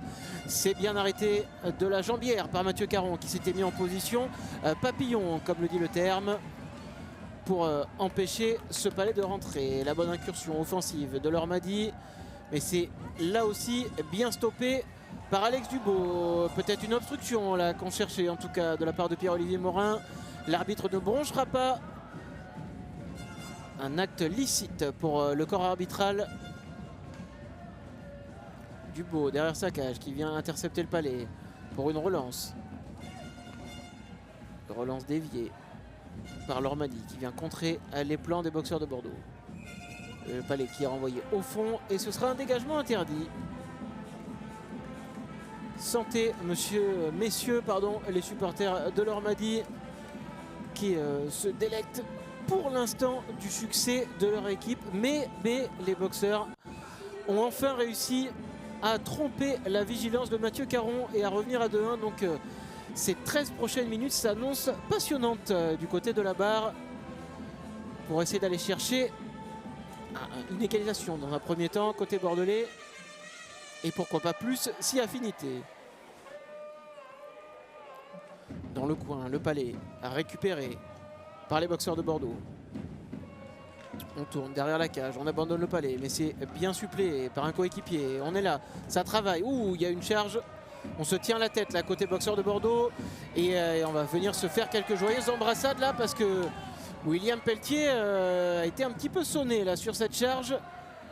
On voit les Bordelais demander à Mathieu Pompéi notamment, qui ne comprend pas trop pourquoi les arbitres n'ont pas bronché. Allez, c'est bon, faut arrêter les embrassades là. Maxime Lamarche qui était venu défendre son coéquipier, alors qu'on voit une écharpe boxeur de Bordeaux brandie là derrière par les supporters bordelais qui ont fait le déplacement jusqu'à Anglette pour assister à cette rencontre. C'est vrai que ça a bougé un petit peu. Il y a eu 2-3 coups mais gentils devant la cage avant. Et là, oh, et c'est vrai que Arnaud Faure la cherche sur William Pelletier. Elle est pas jolie. Il y a un petit coup dans la tête quand même. Donc normalement c'est sanctionnable et pénalisable. Mais l'arbitre ne l'a pas vu ainsi en tout cas. Et donc aucune pénalité signalée.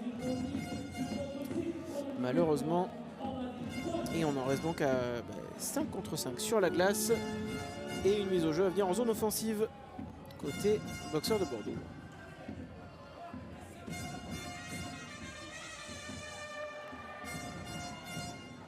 Alors qu'est-ce qui se passe? Est-ce qu'en zone offensive? Non, finalement on va peut-être réengager en zone neutre. Ouais, c'est ça, c'est l'arbitre qui a arrêté le jeu et donc on repartira en zone neutre et non en zone offensive aux grandes dames des boxeurs de Bordeaux.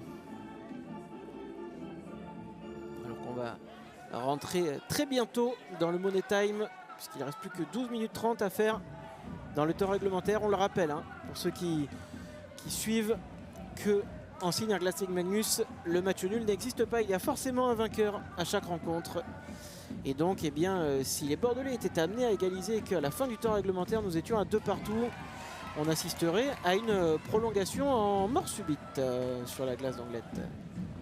Le lancer de l'Ormadi, dévié de la jambière par Alex Dubo, récupéré par les joueurs Angloy, mais Bordeaux a réussi à récupérer la possession du palais. Jubos qui rentre, mais il n'est pas épaulé, personne n'est venu l'aider en zone offensive. Et donc le palais qui est redescendu jusqu'en défense. Côté bordelais, le petit palais par-dessus, peut-être. C'est bien récupéré. C'est Loïc Poudrier, je crois bien sur le côté. Oh oui, on va bien jouer. On revient sur la marche. Baptiste Bruche. Ouais, dommage. Failli dévier du côté de Craig Puffer. Alors que les heures défilent. Il est tard pour ces jeunes supporters de l'Ormadi. Mais ils restent concentrés à soutenir leur équipe qui mène toujours ici 2-1 face aux boxeurs de Bordeaux qui pour l'instant laisse échapper ce 4e et dernier derby de la saison régulière. Le palais derrière la cage qui était bien remis. Malheureusement, le lancer bordelais n'a pas été cadré alors que sur son déplacement, Mathieu Caron a déplacé la cage mais l'arbitre n'est pas intervenu. Dommage là pour les boxeurs, failli récupérer ce palais en position intéressante en zone neutre et finalement on doit repartir depuis l'arrière de notre cage. Mais nous revoilà déjà en zone offensive. Oh, le palais qui est passé en dessous de Mathieu Caron, récupéré juste avant qu'il ne franchisse la ligne de but. Et derrière dans l'élan, la cage a bougé mais où que c'était prêt là, l'égalisation des boxeurs de Bordeaux. Ce palais qui avait été mis un petit peu fort, la marche qui vient gêner l'arrêt de Mathieu Caron et heureusement que c'est Samder qui vient ressortir du revers de la crosse sur la ligne alors que le palais était passé sous Mathieu Caron et prenait tout droit le chemin défilé alors qu'on aperçoit dans les tribunes deux anciens joueurs qui ont porté les couleurs des boxeurs de Bordeaux et de l'Ormadi d'Anglette, à savoir Nicolas Mariage et Thomas Decoq, tous deux champions de France de division avec les boxeurs de Bordeaux en 2014-2015 sur cette même glace de l'Ormadi à l'époque. Le retour au jeu avec le palais en possession des boxeurs de Bordeaux. En zone offensive, c'est Julien Guillaume, malheureusement. C'est perdu, le palais à la ligne bleue, attention à ne pas se faire avoir. C'est bien couvert. Guidou qui envoie. Le palais qui sautille sur la glace, mais personne n'arrive à en devenir le maître. Si ce n'est Nikita Yevpalovs, la grosse charge de Kevin Dussault, eux qui étaient coéquipiers jusqu'à la saison passée des boxeurs de Bordeaux. Il s'est rappelé au bon souvenir des entraînements, très certainement là, avec cette charge licite. Kevin Dussault sur le laiton, meilleur pointeur de l'Ormadi, reconnaissable avec son maillot de top scorer et son casque doré. Alors que nous sommes rentrés dans le Money Time, là, les 10 dernières minutes de la rencontre. Le Palais, attention, trébuché là, notre ami Maxime Lamarche sur la gauche de la zone offensive. Le lancer de Quentin Tomasino qui sera bien capté par Mathieu Caron. Alors que Mathieu Pompey revient sur la glace. Ouais, on revoit la charge là de Kevin Dussault à l'épaule. Faire attention que les épaules ne viennent pas directement en contact avec la tête des adversaires. Sinon, c'est la pénalité quasi assurée, voire même la pénalité de match. La méconduite de match qui peut tomber sur ce genre de situation. Le Palais bien récupéré. En zone offensive, le lancer. Ce n'est pas dévié. Et là, William Pelletier qui vient un petit peu chahuter Arnaud Faure, son vis-à-vis du soir. Ça peut être aussi une technique. On en a parlé tout à l'heure un petit peu plus tôt. Tomber les gants pour essayer de venir galvaniser les troupes avec une petite bagarre, ça se fait au hockey. Et surtout, ce qui peut être fait aussi, c'est l'expérience et la roublardise pour essayer de faire péter les plombs à ses adversaires et obtenir une pénalité un peu gratuite. Et William Pelletier est un excellent client dans le domaine. On pourrait qualifier d'une petite peste sur la glace. C'est un style de joueur, il en faut dans les équipes, ça fait partie du jeu. On préfère les avoir dans son équipe plutôt que contre nous, ce genre de joueurs-là. Et William Pelletier rentre tout à fait dans ce moule-là. Le Palais récupéré en zone offensive. La bonne incursion peut-être. Et l'égalisation, elle est là pour les boxeurs de Bordeaux à 9 minutes de la fin. Superbe. Tout peut aller très vite dans le hockey, vous l'avez vu. Et en 11 minutes dans cette troisième période, eh bien, les boxeurs de Bordeaux refont leur retard. Je crois que c'est Quentin Tomasino qui vient remettre les compteurs à zéro. 2 buts partout entre les deux équipes. Et on va voir tout de suite le ralenti. C'est un Palais bien gratté par William Pelletier sur la droite de la zone offensive. Tomasino arrive plein axe, arrive à se jouer du défenseur qui vient juste un petit peu masquer la vue de Mathieu Caron. Et avec l'effet sur le côté droit à l'extérieur, il vient prendre le petit filet, l'intérieur du poteau pour loger la rondelle au fond des filets et les faire trembler. Et ça fait donc 2 buts partout entre les deux équipes. Et on va voir ce que demandent les arbitres. Je pense qu'il y a la vidéo, on risque de demander la vidéo pour peut-être une position de hors-jeu. Et effectivement, qui n'est pas évidente. Et donc on va rester suspendu au ralenti et à la décision de l'arbitre qui va intervenir dans les prochaines secondes. L'iPad de vérification et de sortie. Les arbitres sont actuellement dessus. Ils ont plusieurs angles, plusieurs caméras et surtout de l'image par image. Et on va voir nous avec ce qu'on peut voir. Et c'est pas évident. Il y a peut-être un patin avant la ligne bleue, mais on va voir. Il faudrait qu'on puisse avoir encore un ralenti, plus ralenti que ça. C'est pas impossible qu'il y ait hors-jeu. On va attendre de voir. Est-ce que l'image est assez claire ou pas? La décision semble prise. Les arbitres s'avancent vers le centre et le but est annulé. Ce sera une position de hors-jeu. Et donc, eh bien, fausse joie pour les boxeurs de Bordeaux.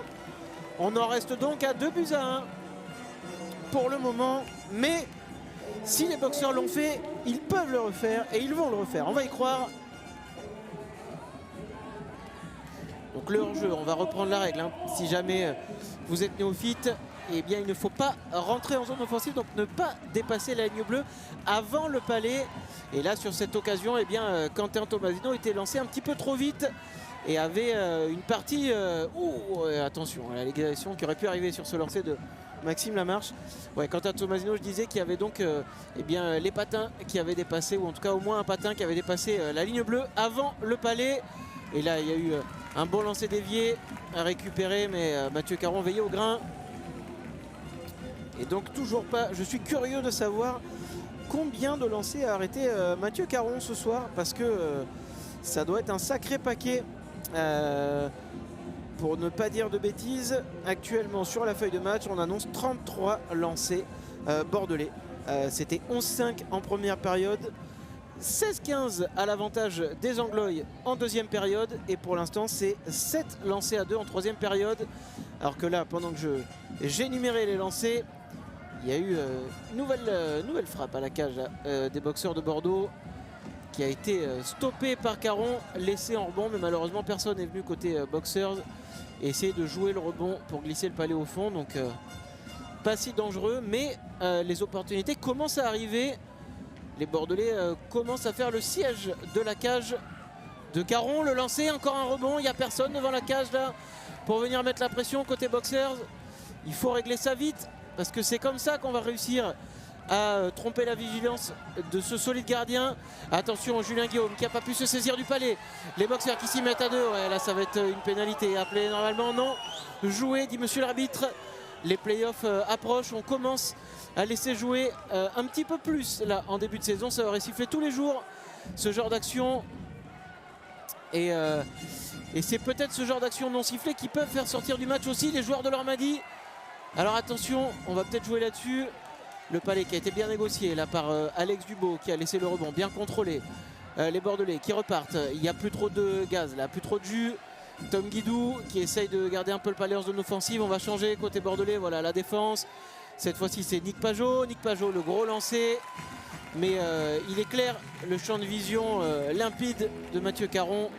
Sans personne pour le gêner. Ça récupère le palais tout de suite. Et ça l'arrête sans trop de difficulté. Alors qu'on revoit l'action un peu. Ouais, c'est bien payé. C'est bien payé pour les Bordelais, parce que là, il y avait un petit peu tout. Là, on y allait avec le corps, avec la crosse.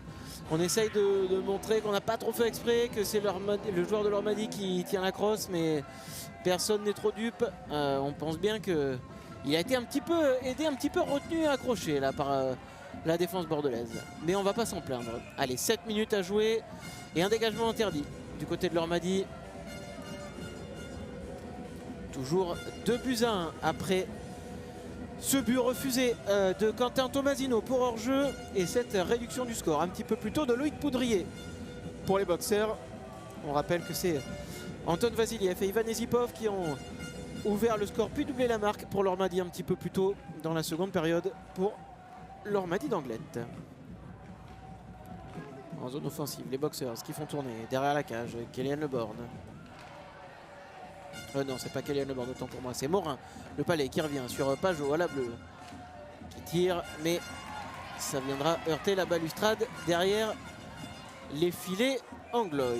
Et sur le contre, il y avait un contre un bien mené par Pajot, qui a excentré son vis-à-vis en attaque pour l'isoler, lui limiter un maximum l'angle de tir, et c'est capté sans trop de difficultés en 2 temps par Alex Dubo, qui tout simplement fait l'arrêt avec la jambière, puis vient geler le palais avec la mitaine. Allez, 6 minutes 30 à faire. Le Borgne dans le rond d'engagement qui l'emporte pour les boxeurs de Bordeaux. On arrive à rentrer en zone offensive. La passe qui était pour la défense bordelaise et qui finalement se retrouve contrée. Et nous voilà retournés en zone défensive. À la bleue, on ne s'est pas compris sur le move. Et ce sera un dégagement interdit. Alors qu'il nous reste 6 minutes à jouer, et que les Bordelais jouent maintenant contre le chronomètre. Même si vous commencez à être habitué aussi, mais au hockey sur glace, tout peut aller très vite. Et avec un seul but d'écart, généralement, dans les derniers instants du match, eh bien l'équipe qui est menée a tendance à sortir son gardien pour faire rentrer un attaquant supplémentaire et jouer le tout pour le tout. Hein. Qu'on perde d'un but ou de 2 buts, ça ne change pas grand-chose finalement au hockey, alors que arriver à accrocher une prolongation garantit déjà 1 point minimum à l'équipe.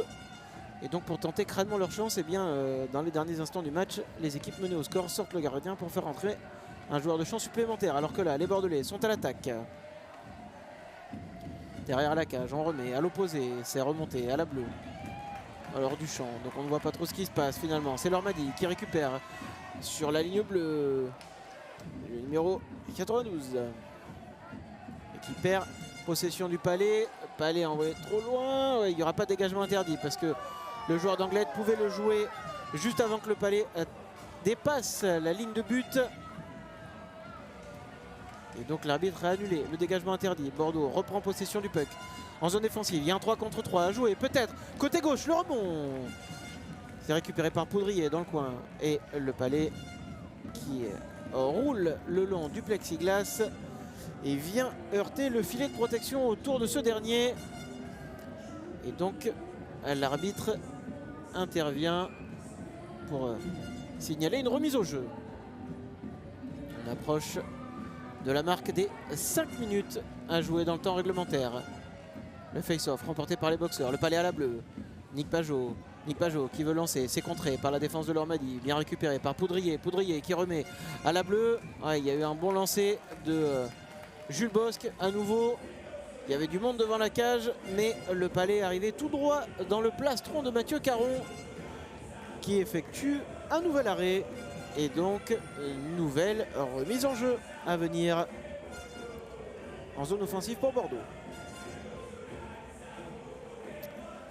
Allez, cette troisième période qui est à l'avantage des boxeurs qui mènent au point, mais pas au tableau d'affichage. Le lancer, l'air bon, le palais libre. Mathieu Caron doit encore une fois se déplier au sol en plongeant pour se jeter sur le palais et arrêter le jeu. Ça commence à devenir un petit peu irrespirable là pour l'Ormadi qui fait le dos rond et qui tient bon. Pas commencer à se frustrer côté bordelais là, parce que Mathieu Caron nous sort un très gros match. Risque très vraisemblablement d'être l'homme du match côté Ormadi. Le palais qui a été dévié derrière la cage, ça travaille, les boxeurs dans le coin. Maintenant finalement c'est pour Anglette qui repart à l'attaque. Le numéro 19 Fabien Casarine qui va remettre sur le côté dans l'axe. Oh, le poteau qui vient sauver notre cher Alex Dubo là. Je crois que c'est Casarine qu'on avait réussi à retrouver côté Ormadi dans l'axe. Et on va pouvoir remercier son poteau là, Alex Dubo, sur cette action. Le palais dans le coin alors que les secondes s'écoulent. Le palais mal relancé, récupéré. Casarine, encore lui qui lance directement à la cage. Dubo qui fait l'arrêt. Bordeaux repart à l'attaque. Si seulement, mais non, le palais dépossédé. Si, ce sera finalement dans la crosse de numéro 71, Craig Puffer qui renvoie devant. On change la ligne côté boxeur et on repart. L'Ormadi là, c'est très simple. Le plan de jeu, ça va être récupérer le palais, renvoyer au fond et laisser les Bordelais partir à l'assaut de la cage et tenter de jouer en contre. On le voit pas trop se découvrir. Ça reste haut. Personne vient chasser derrière la cage. Tommy Giroud qui arrive à lancer le rebond peut-être. Non, côté droit de la cage. C'est récupéré par Maxime Lamarche. Lamarche, il n'y a pas d'angle. Il y a du monde devant la cage. C'est contré. Et c'est finalement dans les crosses de l'Ormadi. C'est Morgan, je crois bien. Ouais, Morgan qui lance complètement à côté de la cage. Mais il y a un de ses coéquipiers à l'opposé qui reprend le palais derrière la cage. L'Ormadi avec le palais toujours. On revient, on remet dans le fond. Allez, pour les boxeurs, il va falloir reprendre le palais comme on le fait là. Et pas le perdre aussitôt, malheureusement. Il faut venir donner des solutions. Ça va faire un petit moment là que la ligne actuelle est sur la glace. Voilà, hop, dans la mitaine. Donc comme ça, on peut changer, on met du sang frais. 2 minutes 40 maintenant à jouer. Et on va devoir repartir d'une mise au jeu du côté de la cage d'Alex Dubo.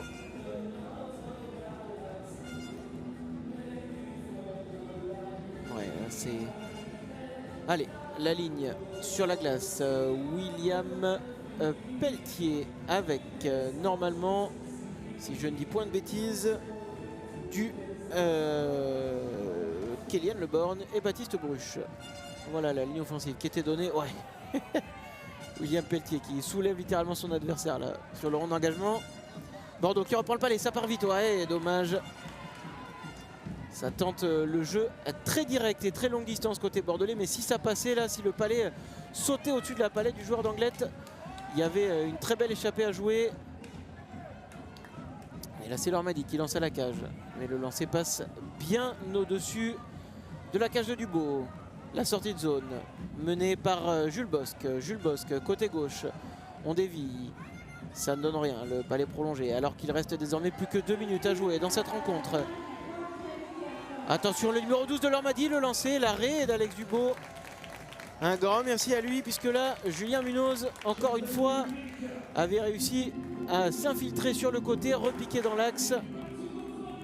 Alors là, c'est un petit peu logique, hein. On risque d'avoir davantage d'occasions comme ça, tant les Bordelais se jettent pour aller chercher l'égalisation. Forcément, ça laisse des espaces sur les côtés, dans le dos.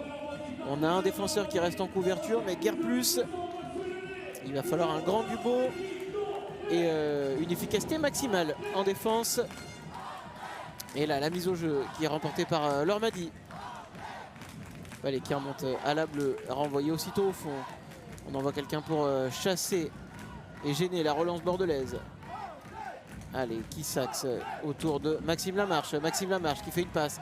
Le palais perdu aussitôt. Ce sera trop long, ce sera même un dégagement interdit. Non, annulé par le juge de ligne, alors que pourtant le joueur de Lormady a bien lancé ce palais dans sa moitié de terrain. Alex Dubo qui s'avance, qui va très certainement quitter sa cage pour voir un attaquant supplémentaire rentrer sur le glaçon côté bordelais. C'est pour ça qu'on garde la possession de la rondelle. Attention, c'est mal fait ça pour Tommy Giroud, le palais pour Lormady. Alors que la cage est vide, et bien ça fuit le cadre et ça va même être un dégagement interdit. Donc les joueurs d'Anglet ne changent pas. Et côté boxeurs, eh bien on va engager avec 6 joueurs de champ en attaque.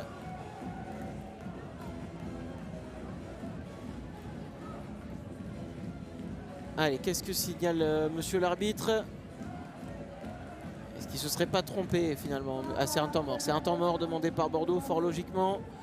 Voilà, vu qu'il ne reste plus qu'une minute et quelques secondes à jouer, eh bien Olivier Dimet prend son temps mort pour essayer une dernière tactique, hein, un coaching avec une phase de jeu pour trouver la faille et essayer de tromper à la vigilance de Mathieu Caron, qui a été impérial ce soir pour Lormady d'Anglet.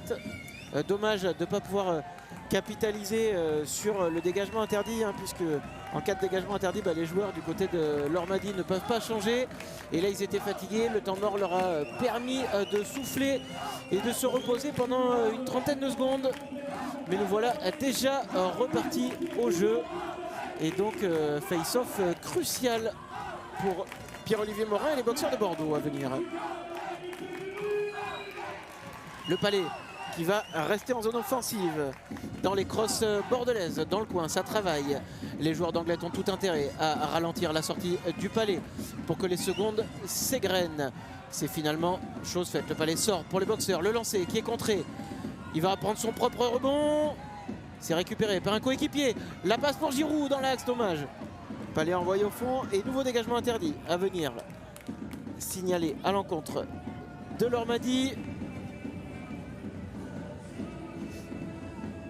Allez, plus que 42 secondes, très exactement maintenant. On va voir, là, les joueurs d'Anglet essayent de lancer de très loin directement dans la cage vu qu'elle est vide. Mais voilà, le problème c'est que, eh bien, si on manque le cadre, c'est un dégagement interdit comme ici. Et ça permet aux Bordelais de revenir directement en bonne position pour la zone offensive. La mise au jeu avait bien été remportée, mais le lancer capté par Mathieu Caron permet cette fois-ci aux Anglois de changer l'équipe au complet sur la glace, de partir avec du 109. Et il va falloir, eh bien, refaire la mise au jeu pour Pierre-Olivier Morin qui fait face à Rudolf Polks, lui aussi laiton, ex-boxeur arrivé depuis l'autoroute de l'Atlantique cet été. Il a fait le trajet avec Yev Palovs de Bordeaux à Anglet. Le lancer de Poudrier, qui a un lancer extrêmement puissant, mais là c'était un petit peu trop au milieu de la cage malheureusement pour Poudrier, qui cherchait très certainement une déviation, puisqu'il sait que ça va être compliqué sans ça de tromper la vigilance du gardien. On avait Baptiste Bruch qui était là dans son rôle devant la cage pour masquer Mathieu Caron et essayer de dévier le palais. Ça aurait pu être le cas, mais malheureusement non. On a changé Côté bordelais, c'est William Pelletier qui est averti au rond d'engagement et qui va devoir se mettre à essayer de remporter la mise au jeu. Toujours contre Rudolf Polks qui est un des spécialistes en mise au jeu défensive. Le palais récupéré par Anglette, mais contre aussitôt par les boxeurs de Bordeaux qui ont possession du palais dans l'angle. On va chercher Tommy Giroud, c'est raté. Maxime Lamarche, Tommy Giroud qui libère à gauche. Le lancer, le rebond, il n'y a personne malheureusement. Jérémy Baudry qui a lancé et Mathieu Caron qui reste infranchissable sur sa ligne. Alors qu'il reste maintenant moins de 19 secondes à faire. Compliqué mais pas impossible, hein. Même avec 3 secondes au compteur, il suffirait d'un engagement, un lancer et le but peut être trouvé. Donc il y a encore de l'espoir. Les chances s'amenuisent, mais tout n'est pas fini. Est-ce que l'Ormadi prendra son premier derby de la saison en Ligue Magnus? Eh bien on va le savoir maintenant dans quelques secondes. Le lancer de loin et qui manque encore le cadre. Décidément, un nouveau face-off à venir, encore en zone offensive pour les boxeurs. Ils font durer le plaisir, hein. Sur cette dernière minute, on doit être au 15e engagement. Et les boxeurs en ont récupéré quelques-uns, mais n'ont pas malheureusement eu la chance de concrétiser. Allez, William Pelletier dans le rond d'engagement.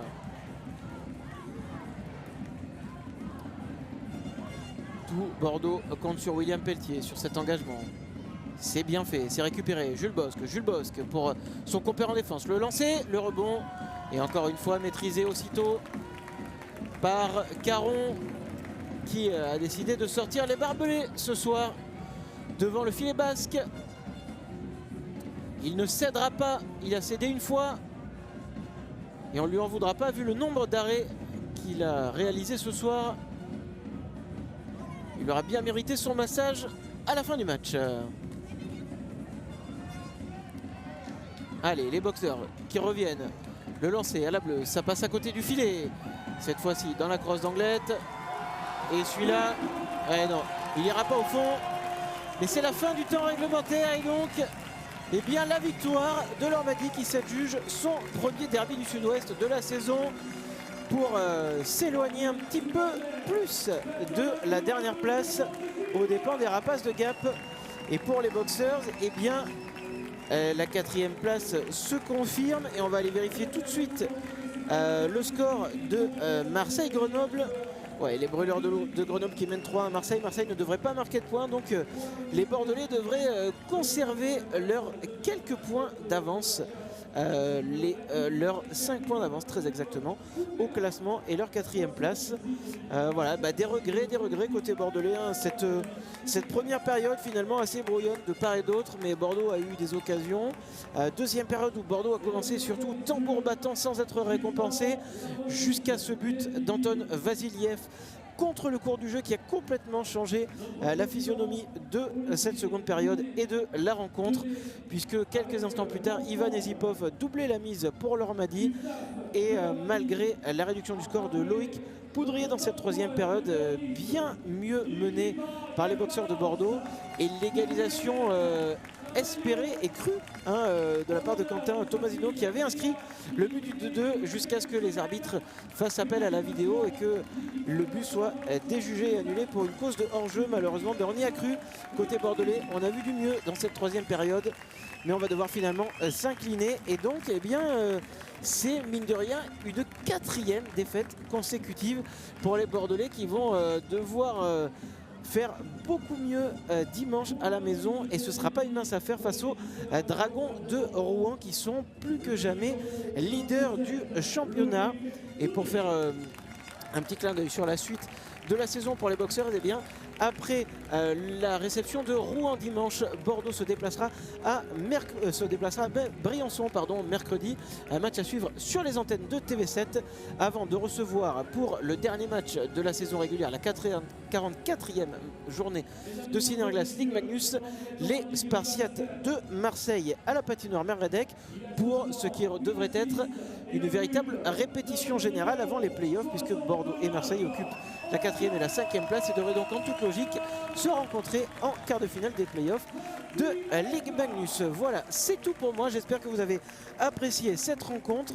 La suite, eh bien l'actualité sportive pour ce week-end, pas grand chose à se mettre sous la dent malheureusement pour le sport girondin, mais l'actualité politique en revanche, c'est elle tous les jours à 12h et 20h avec les débats des élections municipales sur les antennes de TV7. Merci à vous de nous avoir écoutés et à très bientôt sur les antennes de TV7.